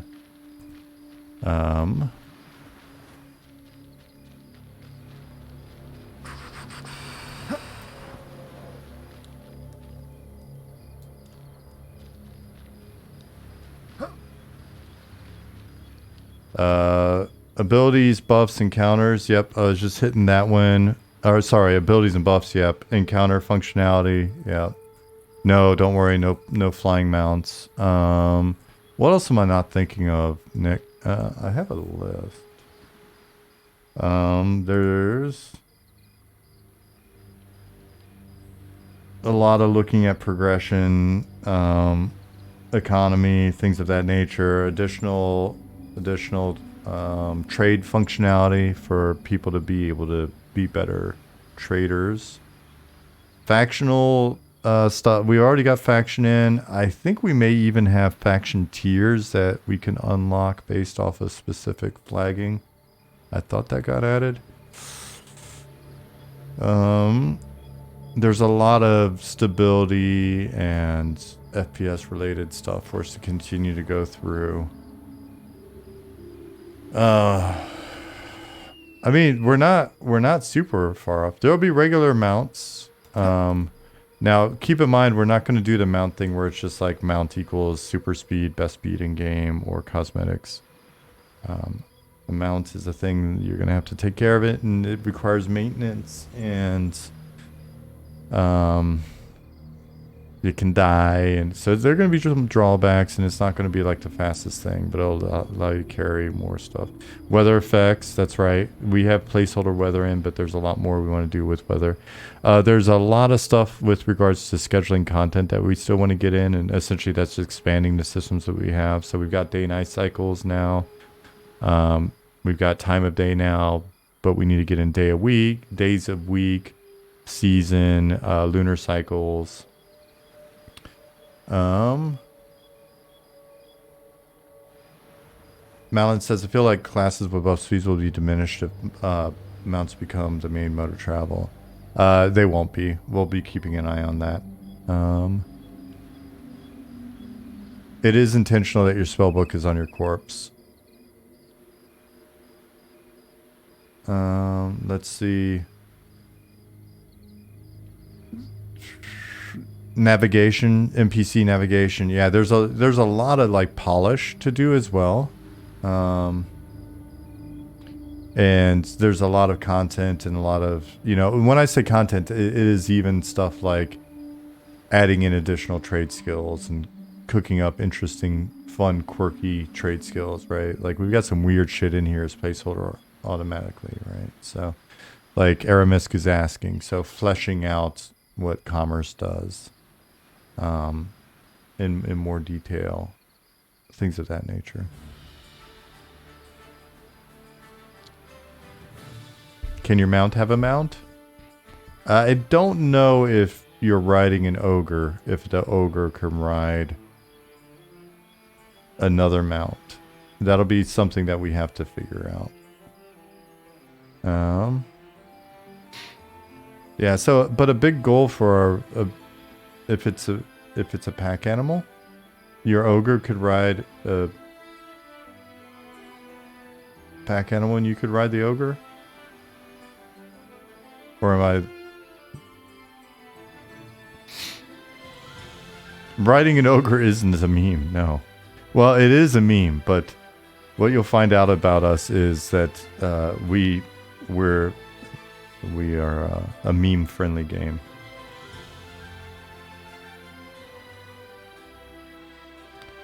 Goblin riding a gnome, riding a half... No, that's... Yeah, that's... Now you're getting a little... It's a PG-13 game. We're not going to be creating any human centipedes.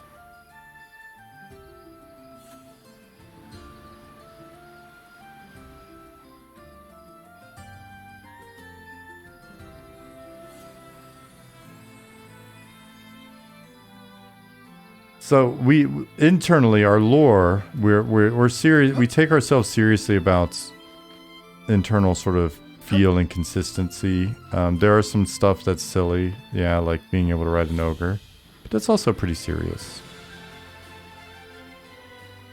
Yeah, I think that's a better description. There is some lightheartedness to our game, but generally speaking, it's pretty serious business.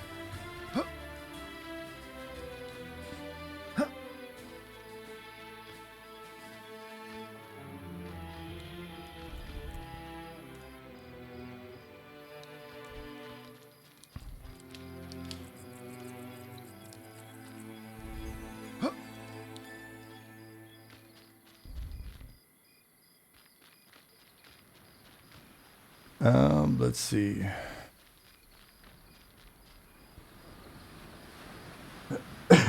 Excuse me. What's up, Nomely fans?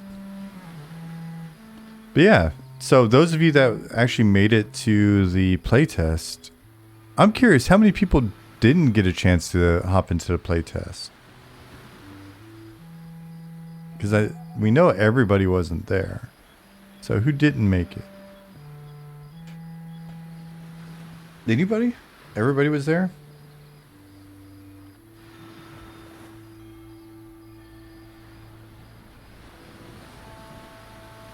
Papa D didn't. Robbie didn't. Om Nom Chomp didn't. Okay. Should we do a poll? Would you guys be interested in doing a poll? Would you participate if we make one? Where's the poll button?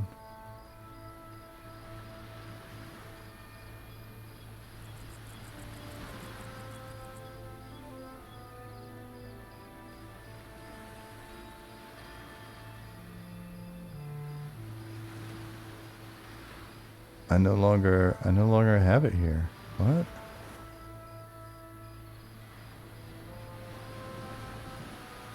It's no longer an option. Did I delete it? Did I lose it when I gave up my affiliate? I don't know.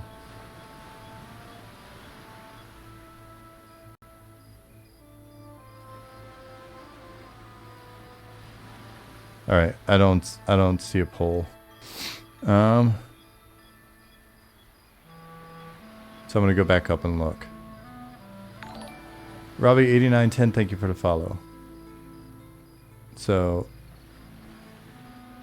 Chocolate missed it. And those of you that missed it, that's not a bad... I mean, it's a bad thing because it was bound to be the best weekend of your life. But it's for us, it's good to see that you guys are still interested in the game, but you weren't able to make it this time, right? Because that's kind of the vibe that we got.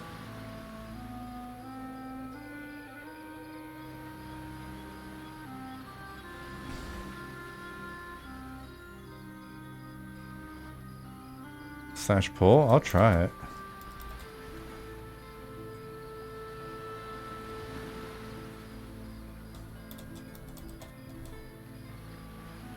Slash pull doesn't do anything.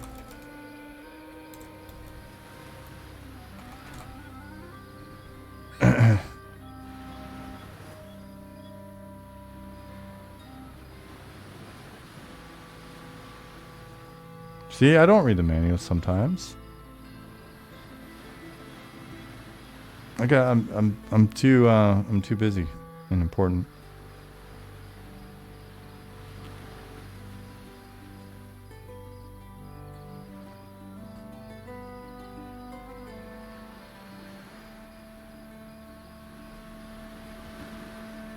Okay, Rediker made a poll. I swear it's probably not a suspicious link. I've just clicked on it. Here's what it says.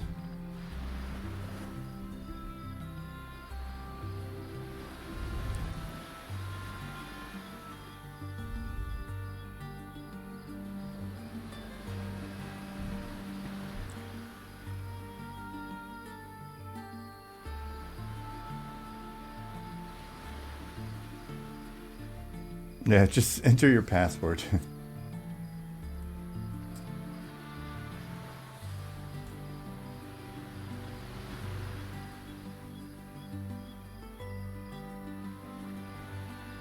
Does it update? Okay.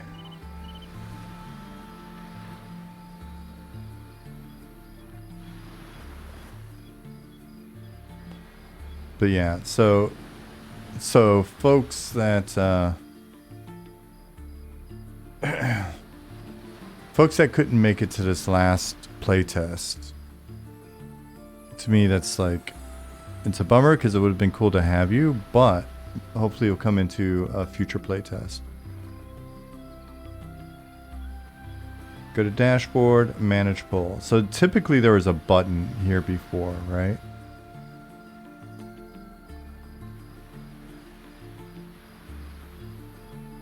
And now it doesn't exist anymore.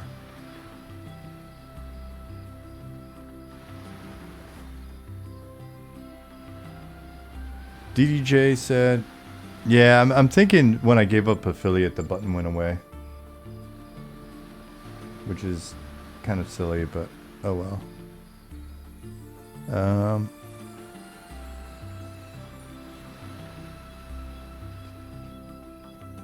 So DDJ said, my buddy had never played EQ and struggled mightily with the fighter quest, specifically the rubbing part of the random stuff. Yeah, but that, in all fairness, that didn't exist in EQ either, so that's some of that weird stuff that we've added. Couldn't find out much info until we asked in OOC, but in OOC, were you able to figure it out? Yeah, you have to be an affiliate or partner to have a poll. Kind of makes me giggle.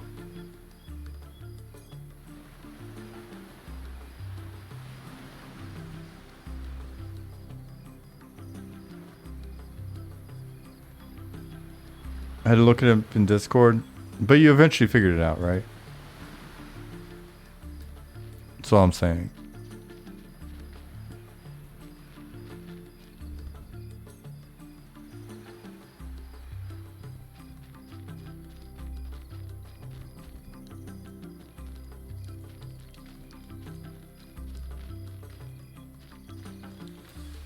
I couldn't get him to log back on to try, so it's still a mystery. Oh well. We'll follow up. Let me know if that person never plays with you again. It'll be an interesting data point. Freaking the fighter quest broke him.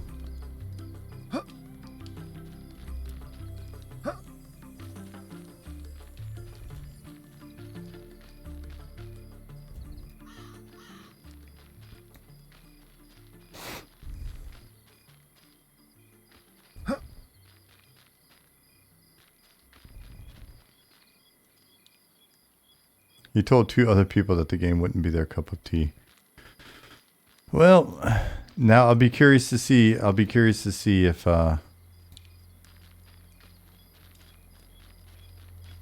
if those people are the type of people that would see that ultimately as a challenge, if they'll sit around wondering if they had what it takes. I think that should be the messaging though. Sometimes it's just like, you're probably just not tough enough for this game. You probably, you know what, you're right, this game's not for you. This game takes a certain, like, certain character and certain fortitude that's lost on a lot of people. I think there are a lot of really soft people that, you know, and it's okay. There's nothing wrong with being soft. You know, it's like the yin and yang. There's hard people, there's soft people. And so I think sometimes it's best just to look people right in their face and be like, you know what? I think you're probably too weak for this game. Like you're mentally weak.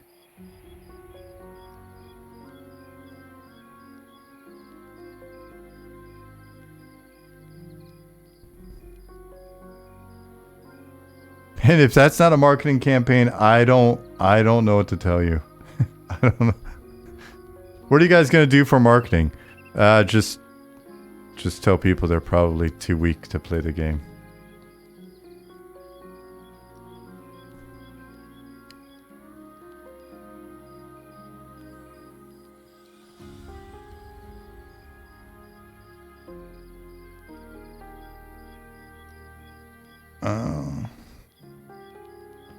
My friends that I dragged in loved the darkness and the draw distance. Being able to see the city in the background, the campfires in the distance was awesome. This is what we like to hear. The other people, they were sad about the darkness. White Bandit, that's not what we like to hear. That is the opposite.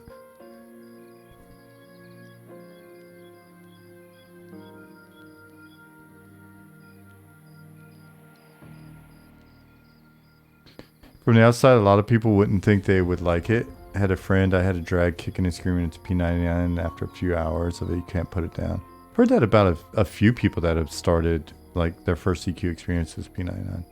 DDJ said, I'll keep working on them though. They aren't MMO players in the past, so I'm not sure they'll like it or not. But if it's free during playtest, there's no reason not to try.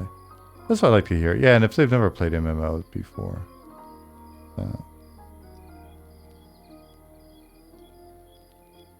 Gulam said, this game makes me hard. Yeah, good call on the pineapple. Pineapples are a safe word.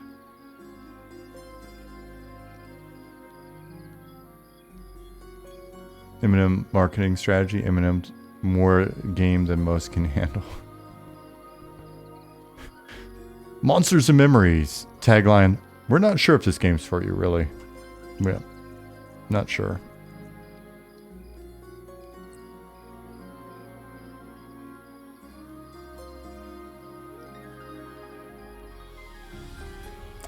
What happened to the EQ sequels? How come they never made another one? Well, they made EQ too, but the true EQ sequel during that period was World of Warcraft, and it's done pretty good. Sean needs a promotion to CMO. Oh, you know, why be Chief Marketing Officer when you could be Chief People Officer? Saw a lot of people running around without a torch. Nick said, are you guys too weak to get a piece of wood and resin? What is wrong with you? Eco and Nostalgia said you can make a cringe commercial that goes viral years later where you say it's time to slay the dragon. Oh no, I would say it would be more like Hans and Franz from SNL in the 80s, and instead of it's time to slay the dragon, it'd be it's time for you to cry like baby.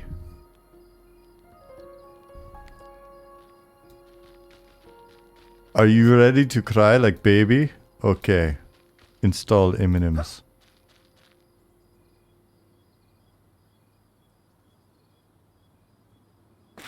How do you decide when a zone is done in quotes good enough? What kind of things commonly need multiple polish passes in zone? I mean, honestly, historically, on stuff that I've worked on, it's, you know, is it mostly there? Is the pathing good? Are there any weird, like, you know, shitty pathing points? But is the content mostly there? Is it itemized? Does it feel, you know, worthwhile? Is it compelling? And you got to think, like with Night Harbor, everybody's like, oh, it's such a big zone. But our goal is for you to use this zone for the entirety of the lifetime of the game. So you know how much stuff will over time build up in this zone? Right? Like how many little additional quests will get popped in, or random NPCs, or little secrets added to it, or new mud actions, or tweaks to it, or whatever. The goal isn't for us to like sit here, focus on this zone, be done, move on, never come back. Like this is a zone that will, you know, be with the game for the life of the game. So, Monotonous said, Pattis mentioned you guys are doing a biome jam right now, or the new environment types that we're looking forward to. So, 3 weeks in January, we're going to be doing the Bio Jammy Jam, the biggest bio jam ever to be jammed on the M&M team. And biomes that we're excited, looking forward to. I'm just curious to see how many we can knock out, and then how we feel, right? Because you guys have been looking at desert and stuff for quite a while, and even some of the textures in here are still placeholder. So I'd be curious to see, can we convey, you know, can we convey plains well, forest well, swamp well, molten area well, snowy stuff shouldn't be too hard, right? It's like sand, only white, that kind of shit. And so if we feel like we're actually able to progress pretty quickly in getting the assets and textures that we need to be able to convey that stuff, that's going to help us get a better sense about how much of the world we can get built and how fast. There'll be sort of a give and take as we're building out additional, like, new zones. We'll start to get a feel for, like, does it really need to be as badass as this other zone? Or, you know what I mean? Like, or can we do it a little bit lighter, fewer POIs? Maybe this one's a bit more vast. Oh, we're using a lot more fog in this one zone. So, you know, the draw distance is really pulled in. It's very foggy. So we can actually, it's a lot of smoke and mirrors, right? So if y'all can pull off a snowy Black Forest type area, be thrilled. We'll definitely be trying it. Excuse me. So that's a big part of what we're going to be doing in the biome jam. Since a lot of the baseline systems are in now, implementing new zones be easier, quicker for you guys? Absolutely.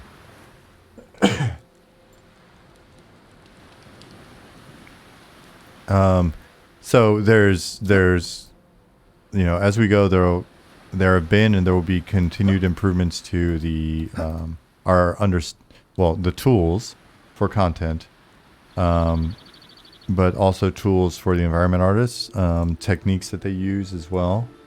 They're already sort of working ahead and playing around with some stuff that looks promising on the environment side. On the content side, part of it is continuing to get certain features or improved tooling. Other part is just getting more people with more reps with the tools, and it'll just move faster and faster. Yeah, and it's fairly normal. Projects I've worked on that were bigger projects, you'd be surprised at how much content gets done towards the end of a bigger project. And we're at a point right now where we're fortunate in that we have the understanding and the tools that you would typically see at the end of a project or later in the project. We already have that now, so we should be able to see some pretty good progress this coming year. 2024 is going to be, nothing just freaking crazy happens in real life. I think 2024 is going to be a great year for M&M. We made a shitload of progress in 2023. Like, you got to understand, like, when we go back and even look at the updates, I'm curious. Let me go back to like an early 2023 update. But 2023 just was massive for us. Monsters and memories. Updates. Again, for you guys, because I know I get a lot of churn. People come in, hang out for a little bit, and then leave or whatever. I just want to say, everybody, thank you for the folks that made it into the playtest. Thank you. Those of you that didn't make it into the playtest but were thinking about us, thank you for the positive energy. It was a great playtest. Merry Christmas to everybody. You know, I say Merry Christmas because I do Christmas. If you do other things, and you should say the other things, and then we can all share and learn about each other's things. That's the way I believe it should work. It's like if you're I think it's the 21st today, so if you're more of a if you're a Festivus person, if you're a happy Yule, right? Like if you're a pagan, awesome, happy solstice, folks. I think that's great. If you're celebrating Hanukkah, I think that's wonderful. I wish people that when they're like, hey, yeah, we do that. I don't just throw it out because I'm not celebrating it, but I am celebrating Christmas. So happy Toyotathon if that's going on. I bless you if you get a Tacoma.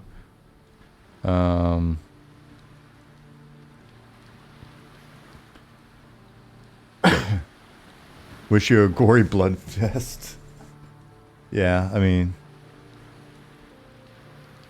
if you're into gods of blood and chaos, then that's cool too, I guess, dude.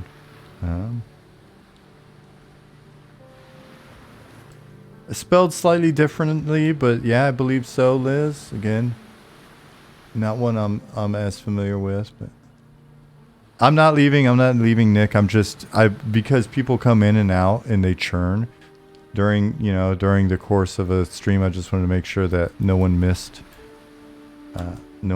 any holiday cheer. I'm scrolling back right now is what I'm doing. Trying to remember what the beginning of this year looked like. You're about to churn. I didn't mean to promote churn. I just meant to. Chunky says, hey, Nick, I'm tired of you teasing us in Discord all the time. Oh, well. Yeah, there are two Nicks in there. Probably blame the other Nick. Also,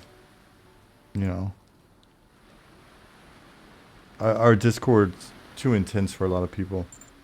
Is there something weird going on with my camera, or am I just misshapen today? I toggled over to Streamlabs and I'm like, my proportions seem really out of whack. I'm gonna put on the magic hat now.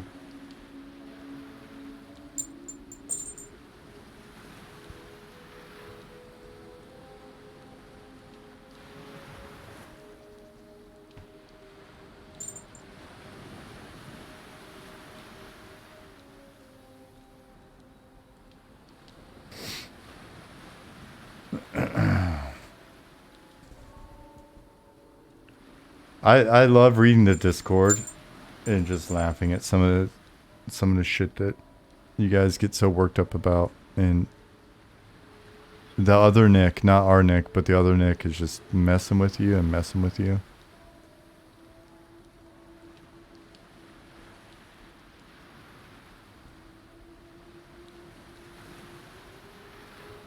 Sean, you should put green tape over your gimpy fingers practice. You want to see what come March, what my finger will look like? Some of those posts do get heated, Chunky, and that is one thing I will remind you guys about. Be nice on it. If posts get too heated, then we're just going to, have to, I don't know, give you guys a little timeout. Yeah, so. Yeah. Kind of like that, I guess. That's how I'm going to be rocking in March.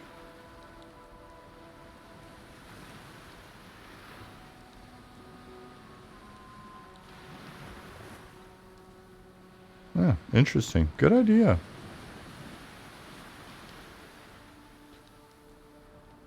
Good idea. I visualized it now.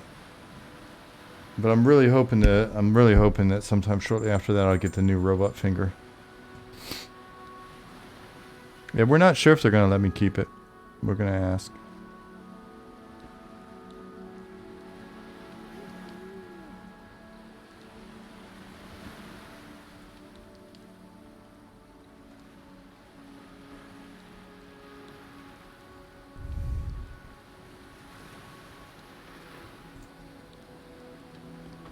No, I'm not gonna get the carbon fiber one. I kind of like the green one.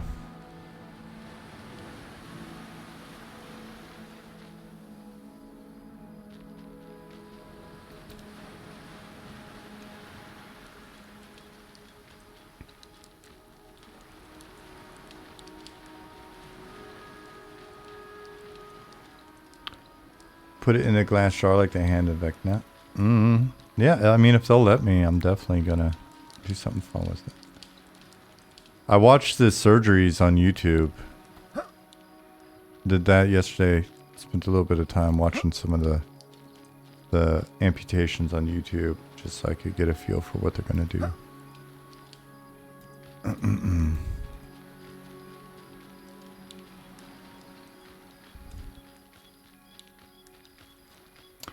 When it comes to frogs and playable amphibians and all that stuff, I mean, we've said we can't make any promises, but we've said that there's a lot of what we want to do with the game is like provide additional options for players over time, so you can play the game in different ways. So I don't know that we're opposed to adding more player races, is what I'm saying.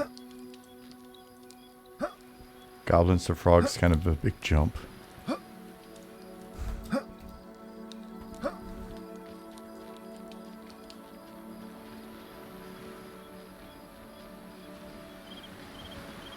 Project M. It's on our list. It's one of the things on our list.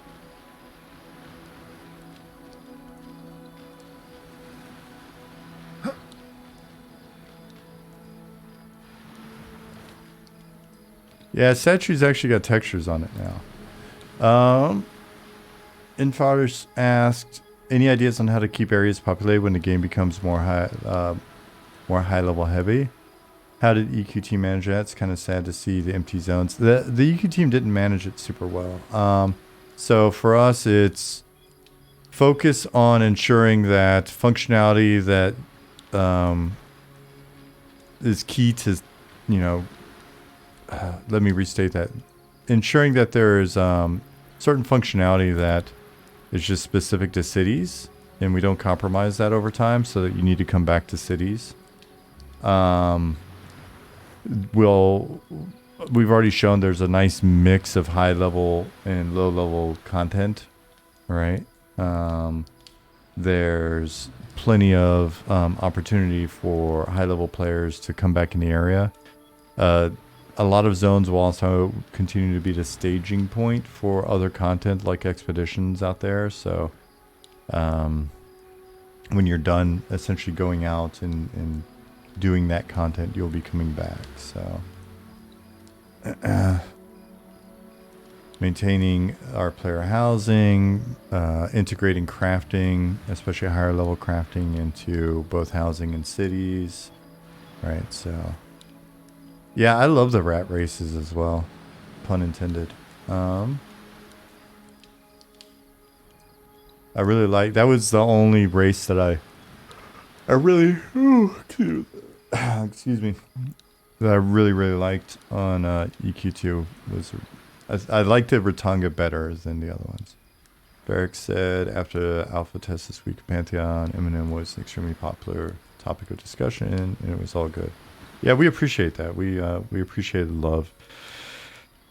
It was rough. It was rough that things worked out for them the way it did. I know that's got to be a disappointment to the team, a bit challenging for them. But on the flip side, it was cool to see that, you know, people were discussing us and spoke kindly of us and stuff. So I'll take it. Um.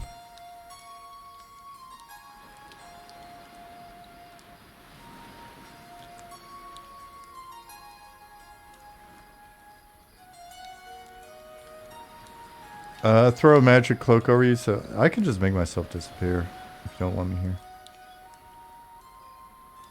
Yeah. Where's the camera?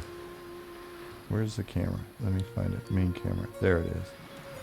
Bloop.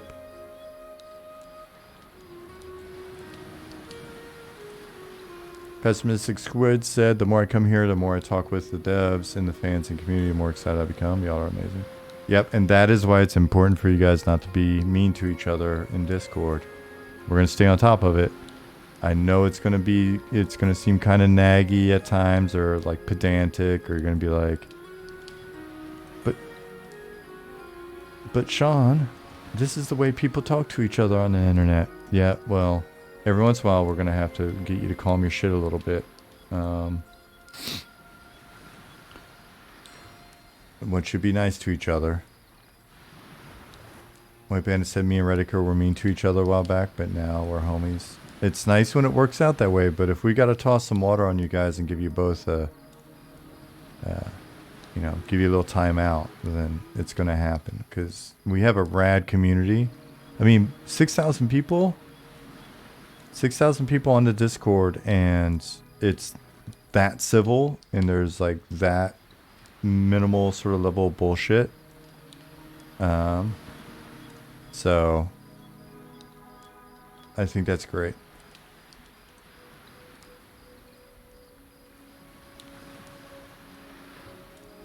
Don't talk politics on the next fall. No, you're not going to talk politics at all. There's plenty of other places where we can do that. Trust me, I am one of the most politics.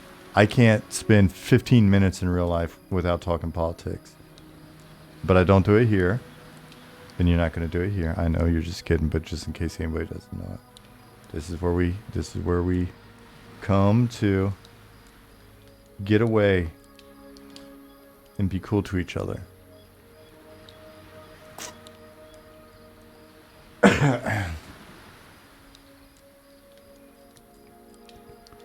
Yeah, so we talk about some old school fantasy shit here.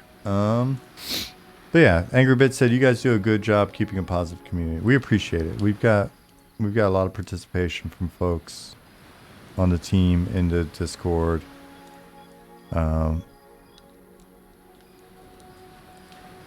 Nick does a fantastic job of keeping it professional.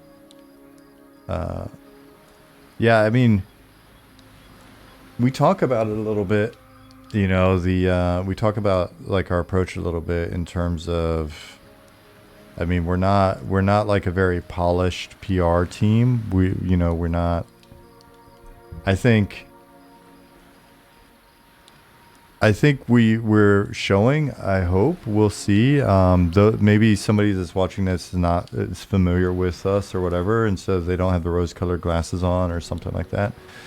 So feel free to let us know if you think it's bullshit. But I feel like we've done a pretty good job of being able to kind of like wiggle our way into.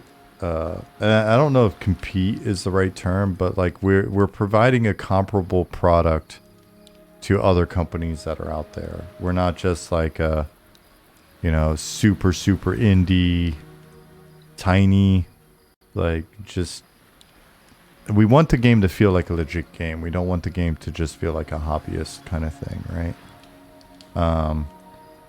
And we're making a game with the hopes that we get to a point where there's tons of you, and you're paying money, and it's a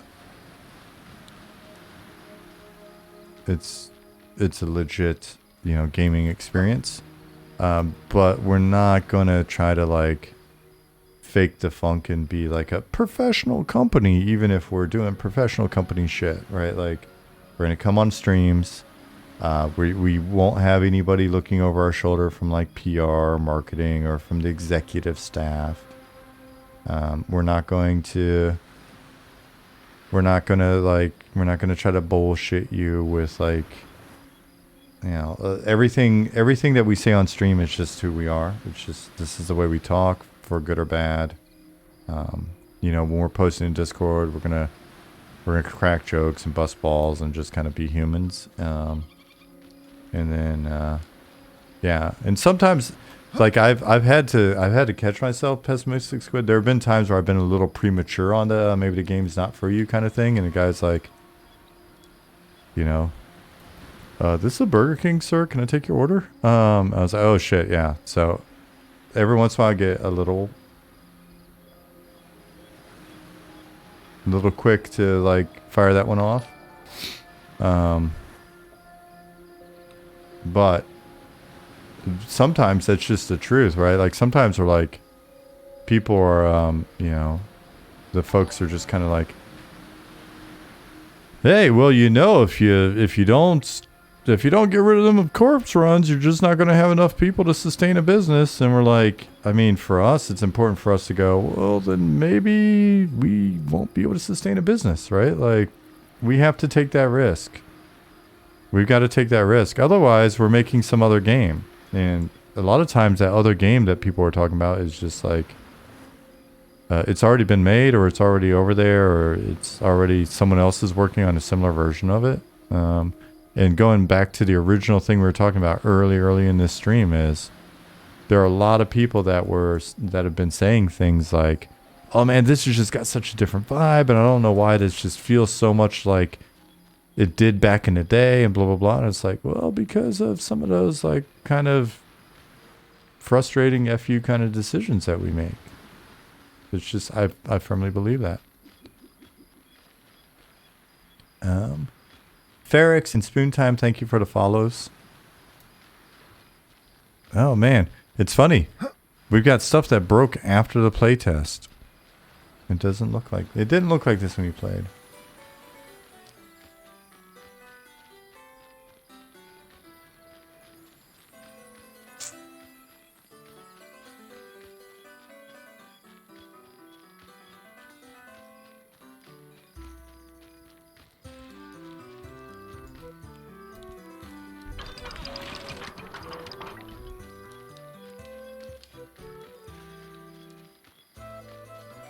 I mean, I've told you the story, right? And there's an anecdote in this story that's, maybe controversial for some people, sensitive ears or whatever. But the reason why we're working on this game today, if we work backwards, the reason why we're working on this game today is, with the team that we have, is at some point previously, we were talking about, we were playing like on Aerodune and then P99 together, and we're like, oh, wouldn't it be cool if we did this and we did that, and what if we put this back in, or we kept this other thing the same. And that started after I hadn't played EQ in forever, and I was thinking about EverQuest again because I was playing Tarkov. And so then I was watching a streamer play EQ and was like, yeah, people still play it, and there's a new TLP server coming, you should play again. Wouldn't it be cool? And then it was like, okay, cool, played it, and then we did the interview thing, and then that's how I met Nick and Ollie, and right? Like, so all those things kind of happened, but all of it happened because of Tarkov originally.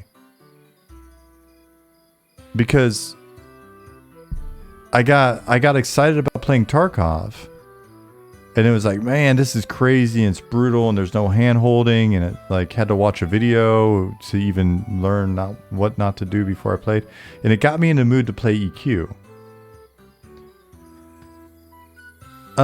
So Panth was one of the people that I talked to. I talked to Panth once when he was in Chardock for a little bit, and then another guy named Lexus is who I was talking to that really kind of convinced me to play. And did I? But I don't know if I told you why I was playing Tarkov. So I was listening to a like an industry podcast, especially if you're doing like mobile games or whatever, called Deconstructor of Fun, and it's a really good podcast. I haven't listened to it in a little while. I've been so fixated on work and stuff, but there for a while when I was in Sweden, I was listening to Deconstructor of Fun, and they were talking about new games that were coming out, and they started talking about Tarkov, which was this small company nobody had heard of, working on this game. And the game is brutal. And that was the thing they were saying. They're like, dude, this game's brutal, right? And was it the first sort of extraction game of the sort? If not, they were just talking about the extraction style. And it was like, yeah, you go in there and like you can just get one-shotted and there's no skill tiers or whatever, you're in there and then you get one-shotted and you leave all your shit. And, and so that was the first I'd really I think that I'd heard about extraction games. Maybe there were other ones. Nick said it popularized it at least. Yeah. And so, but these guys are industry dudes and they're really talking about like this company. Right. And so the discussion that they're having is just about, this company and how they're just they don't give a shit if the game's too hard, right? And the guys were laughing, right? Because he was like they're crazy, and you go to their website and you pay them directly and you download it, and they were naming all of the different barriers to entry and all of the different like things that they thought were just like crazy that Battlestate was doing. Yeah, Old Man Lewis, Battlestate. And here's the part that, people may consider controversial or whatever. One of the things that was on the list of like, these guys are just crazy Russians or whatever was, it was like one of the devs did a interview. And they asked why there are no female avatars in the game. And the dev said, because the game is too intense for a woman. Combat is too intense for a woman. Right? And he's like, this dude just said it. Now, I've read up on it. I'm fairly certain Battlestate even made him apologize or whatever. But again, there's this mystique created. About this company. And so when you look at like how something kind of starts to build in the zeitgeist or something starts to become a thing, if you're just kind of like, oh, wishy-washy and and just really milquetoast about shit and not willing to potentially piss some people off or take a stand or have your people accidentally say some dumb shit or whatever, I don't, I'm not saying that there's tons of companies that have been successful doing it that way, but I also think there's just something to like coming out and being real with you guys and hanging out in Discord and, all of that stuff. Just like, it's just, it'd make a game where people are like, some of the stuff, I'm going to scroll all the way back up. Angry Bits point, right? Like, said, I'm old school. I don't mind death penalties, corpse runs. What bothered me about the test and was surprised to see bothered me was having to re-add spell skills to my hotbar after death. Not a big deal, but it takes time to learn scribe that ability, and I started thinking about why is it necessary. Fun factor goes into waiting for what fun factor goes into waiting. It's not fun to wait on the skills to be remembered. But it does create a situation where you don't have access to those skills. So the decision should be, from our end, less about whether or not it's fun to remember and more about what state does that put your character in, especially if you're now leaving your spells on your corpse or your spellbook on the corpse potentially, right? So that means there had to have been some pre-planning and some sort of thought before you went out. Is it feasible that at some point we change that design and Nick's like, hey, you know what would be better is if when you die, you leave your spell book on the corpse, but you keep the spells that you have? Or whatever that may be. If we think about it from a like gameplay perspective, and we decide that that's the route we want to go or we want to play with, then we'll change it. But right now, what it does is it basically it clears you, it wipes you, right? So your spell, your weapon is on your corpse. The other thing it does is, well, let's just leave it there, right? Because then, yeah, there is the base process of, you know, then in real time, if you want to swap spells, there is a scribe time, or sorry, mem time, and stuff like that. So then some people responded.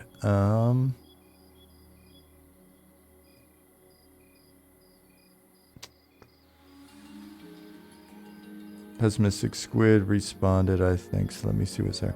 Skill stay, spells go, but that's because your spell book's on your corpse. Also, you know, it's just that it could be, I mean, in theory, it's not arbitrary, but it's a decision that could go either way, right? Because we could say just like skills, whatever the last spell you had mimmed stays, but we just didn't want to take that approach yet.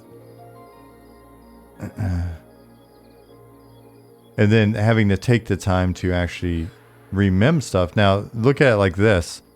When you get to your corpse, assuming you haven't scribed from another book or whatever, assume you get to your corpse and you're a blank slate. Now,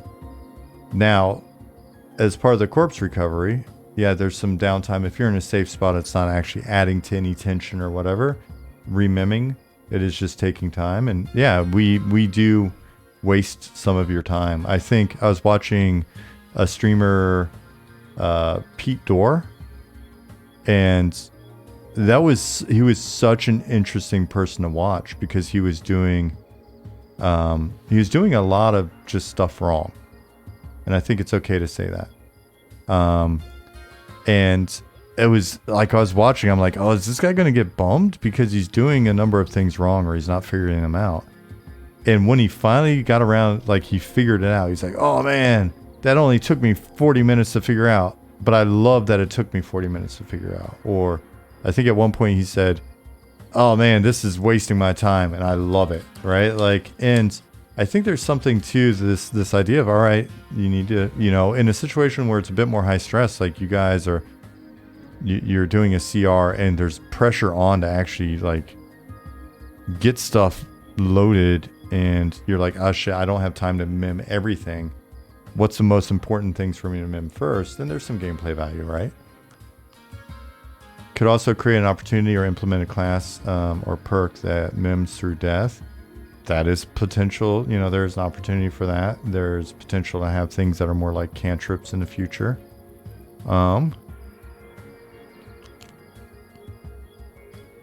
Let's see. What did EQOA Nostalgia said? Napalm and crew were talking about the idea of a guild master book with a ton of spells that one person can bring to a dungeon entrance, etc. That's a creative solution.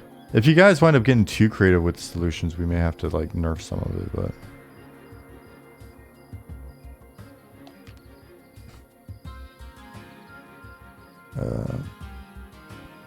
Angry Bit said, Robot, like I said though, I figured there was a reason. I have faith you guys aren't wasting time just for the sake of wasting. Some of what this is about is wasting time though. Don't give us too much credit. Like we're here to consume a certain amount of your time. It's not always just going to be productive fun.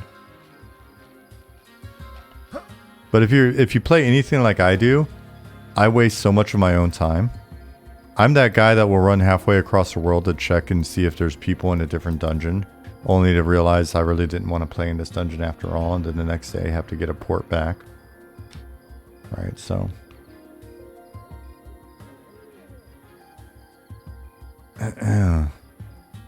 What's up, John Crichton?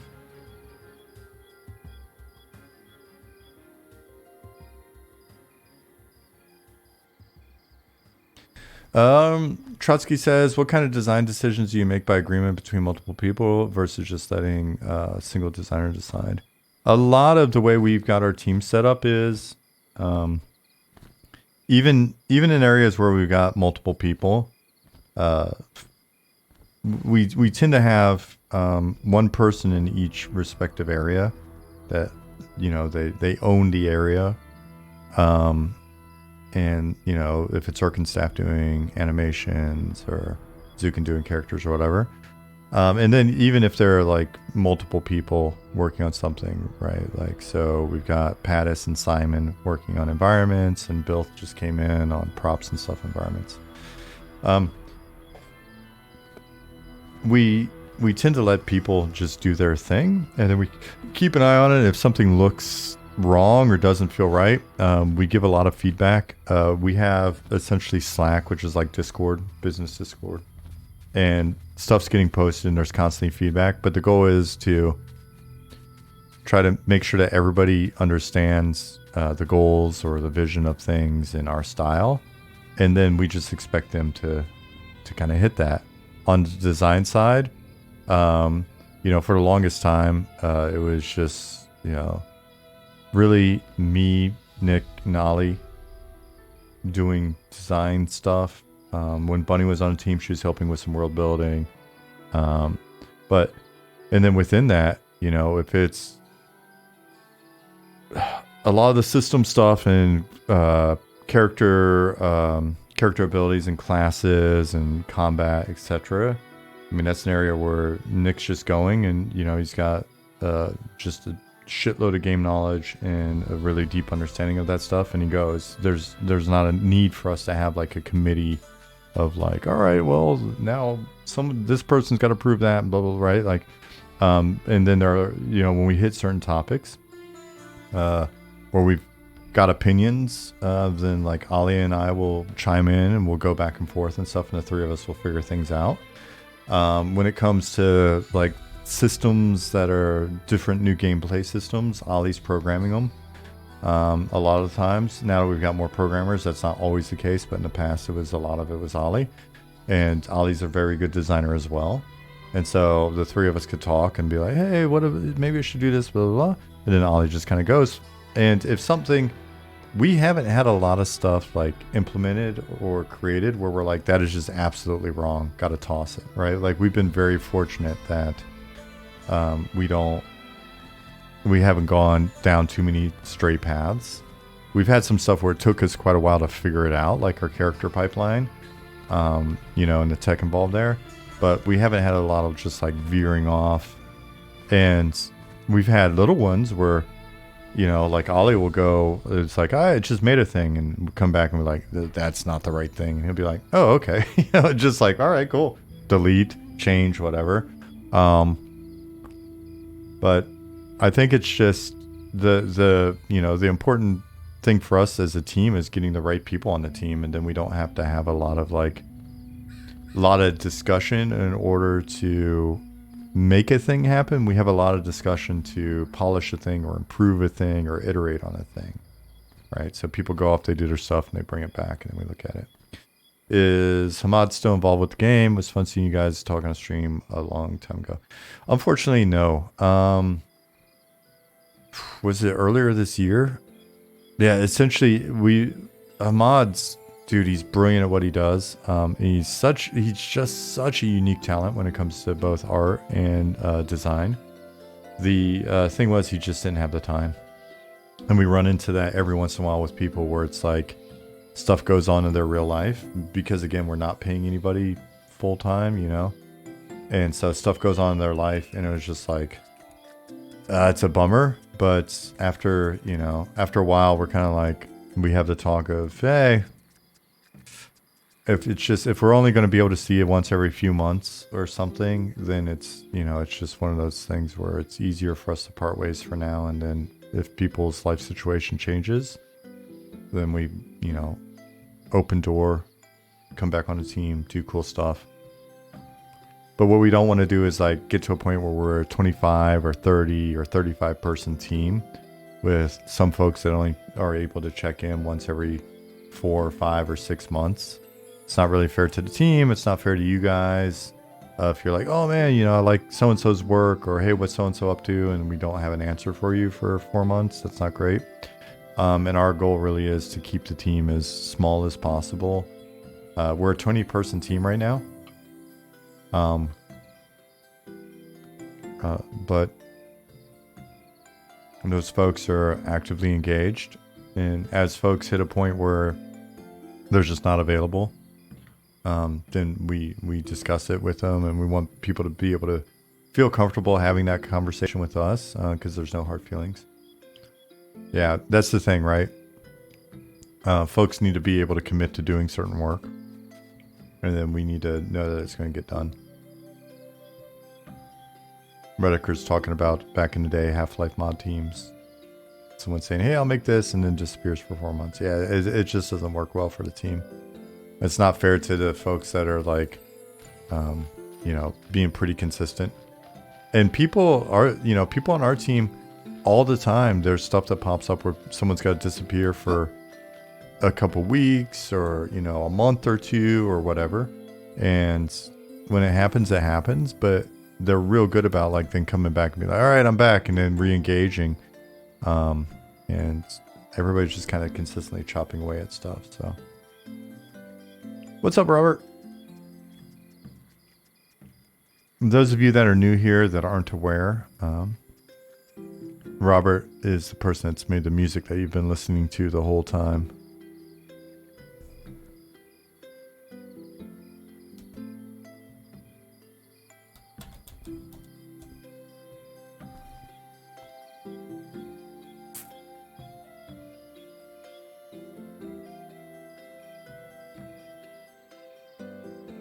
John said, make it sound so shady if they have to disappear for a few weeks. All right, I'll admit,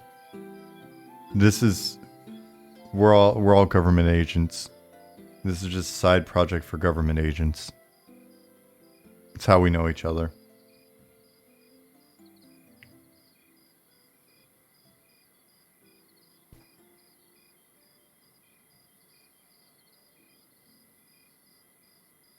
Eminem is the front for Black Ops, yeah. Pattis literally does work at CIA.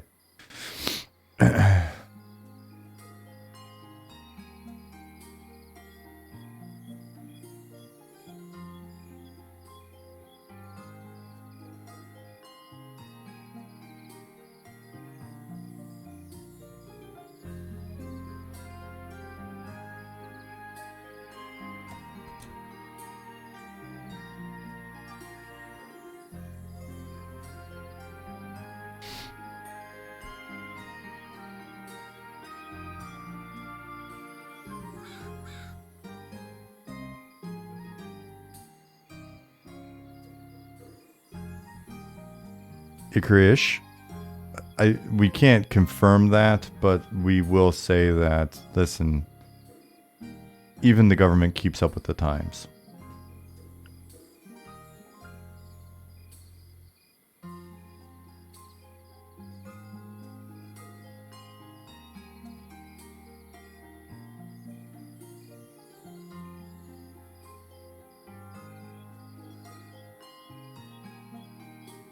Nick asked, who's really good at making PC builds? I may recruit you in Discord for help. One of these years, I may do that as well. Will Eminem have robots and space aliens? How do you know we don't already have robots and space aliens? What's up, Ryan?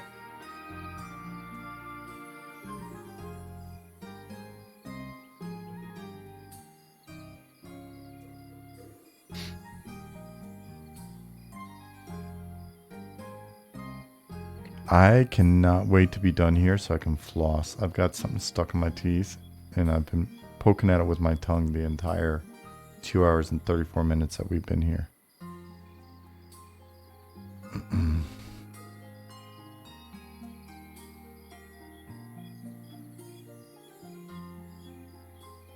Jelly slimes? No.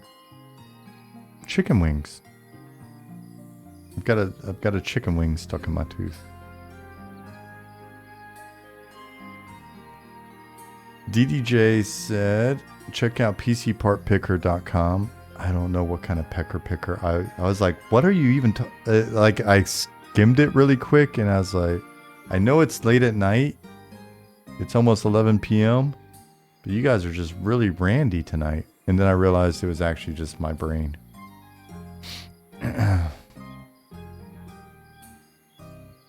Whoa, Mr. Fancy can afford chicken wings. Looks like Eminem found some VC money. Rediker, if you think the grocery store, the frozen grocery store chicken wings are fancy, will there be a Trello board? Will the Trello board be updated? Probably when we do the update for first week of January.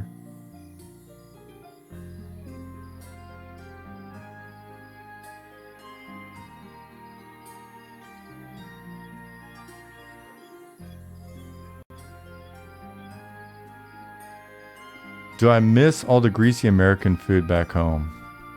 Not the greasy American food. I miss some of the more interesting sort of restaurants. Where we live in Germany's not got that good a setup. Chicken breasts under $2 a pound. Wings $8.99 a pound. Yeah, it's wild. That is really expensive. I can get a kilo of fresh chicken wings here from the farmers market for, I think it's like €5, and then it's about €1 per 100 grams on chicken breasts, if I'm not mistaken.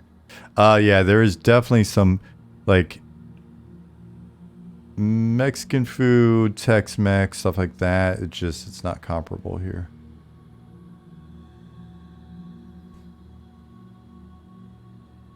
Yeah, I know, Catherine. I know, Ryan. I had to finally submit and go along with their magical numbers here. They're really confusing to work with too.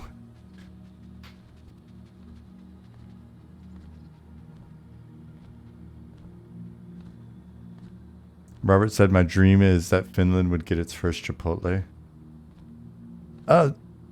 Robert, I was actually astonished at how good the food variety and how good the quality of food was in Stockholm. Do you not have that in Helsinki? Robert said sauna plus burritos 7 days a week. I read that as 7 burritos plus sauna, and I just was thinking, that doesn't sound like the best sauna experience. 7 burritos and then getting in a sauna? That almost sounds like some sort of a YouTube challenge.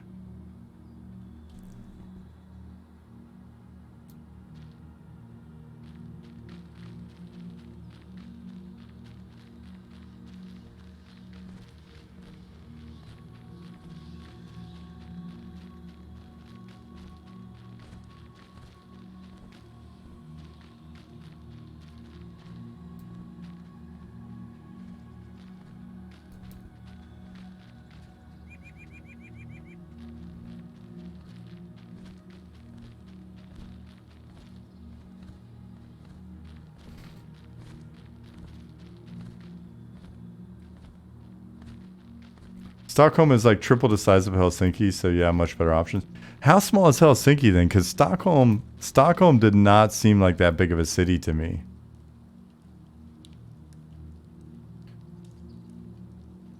I mean, because Stockholm is like essentially. I lived on one of the main streets, right? In Sveavägen, or however you pronounce it, Sveavägen. And then there's Gamlestan.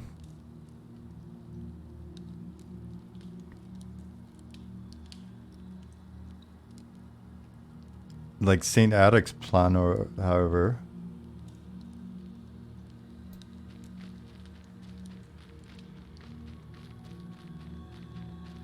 But there's a ton of just really good food.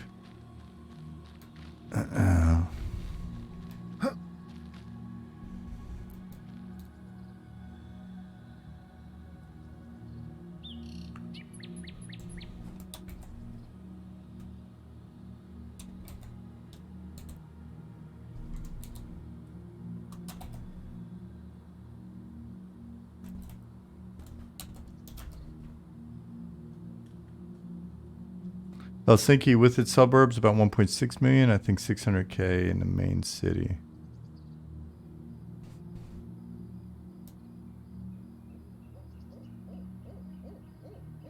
I did the quest, Rediker. I did the quest before you guys did it. First ran me through the quest before the playtest. And it took me a solid hour and change.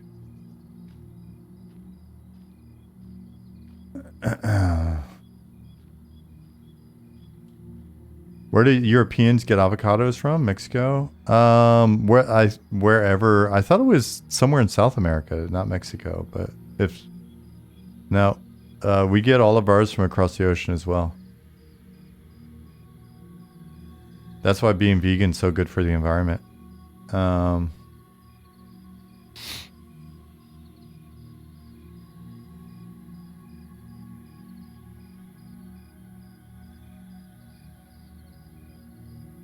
I didn't pick on anybody in real life. I'm sorry.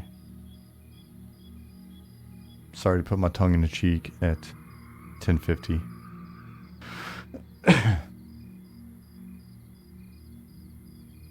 All right, guys. You know what? It's 10:50. I am sorry that we did not have streams last week because I was sick. I'm sorry that I was still sick and scratchy throated and just not up to it. Zero energy on Tuesday, but I wanted to make it in here in time to wish you a Merry Christmas, to thank everybody for being here for the playtest, even the ones that weren't here. Calibron, thank you for the follow. What's our calendar looking like? Christmas. All right, so I'll see you guys. I might be back by Tuesday. Maybe I'll be streaming on 26th for sure, streaming on the 28th. So I'll see you before New Year's. So we don't have to cover New Year's for now, unless you guys are going to be out. And in that sense, like, hey, you know, Merry Christmas. But just Merry Christmas to everybody. And if you do some sort of other holiday, enjoy that. And be safe out there.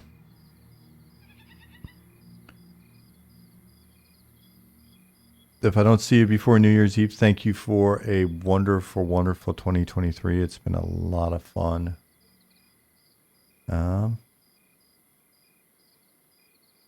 Yes, Rediker, we do have a be cool to each other policy, and it will be followed. But yeah, it's that time. So everybody, I'll start with the good nights. Actually, I'll start with that. Let's keep the Merry Christmas going, the Happy Holidays, all that. But I will say, Isan, see you, man. I'm gonna respond back with what you say because I'm gonna assume you're indicating your preference. So Happy Holidays, brother. Ikoe Nostalgia, Merry Christmas. Angry Bit, Merry Christmas. Northern Sky, you have a good one as well. Happy holidays to you. Merry Christmas, Robert. Good night, Nomely fans. Rediker, happy holidays to you.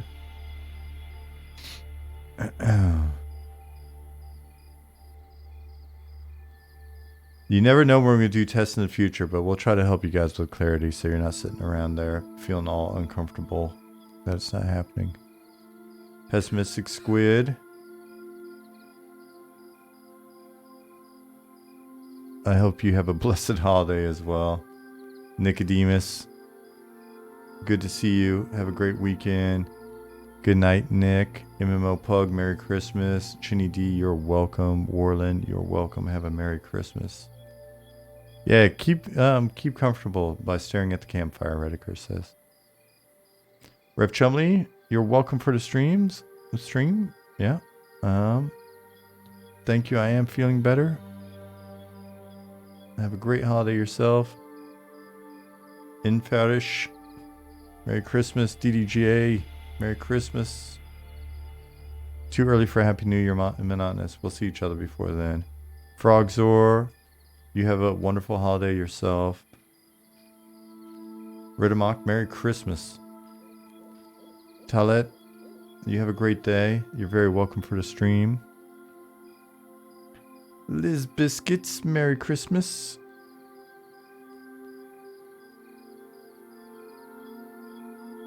Gulum 179, Merry Christmas to you as well. Zarkin, Merry Christmas. Shaklar, Merry Christmas. Dragon, Toodles, and Merry effing Christmas to you as well. McAaron, good night. Thadvik, Merry Christmas. Death by Gnomes, I don't know how to pronounce that properly, but back at you. I think Justin Beard, I think I'll be back on Tuesday. I think if I'm back from Cologne. Yeah, Robert, we need to have another chat. It's been a little while. Jasmine was saying that one of these days we need to get over there and hang out with y'all. She's dying to get over and visit. Meet your missus. Opus, good night. You're welcome and thank you. Spoontime, good night. McNarf, see you later. White Bandit, later. John, happy holidays to you, my dear friend. Okay, I think that's it. I think we're good. 5 minutes to spare before the 11 o'clock hour and I turn into a pumpkin. All right, guys, I will see you next week sometime. Everybody just have a great one. And yeah, thanks again for being here. I am going to push the button right after I say Arctic Noob, Merry Christmas. You take care as well. All right. See you all.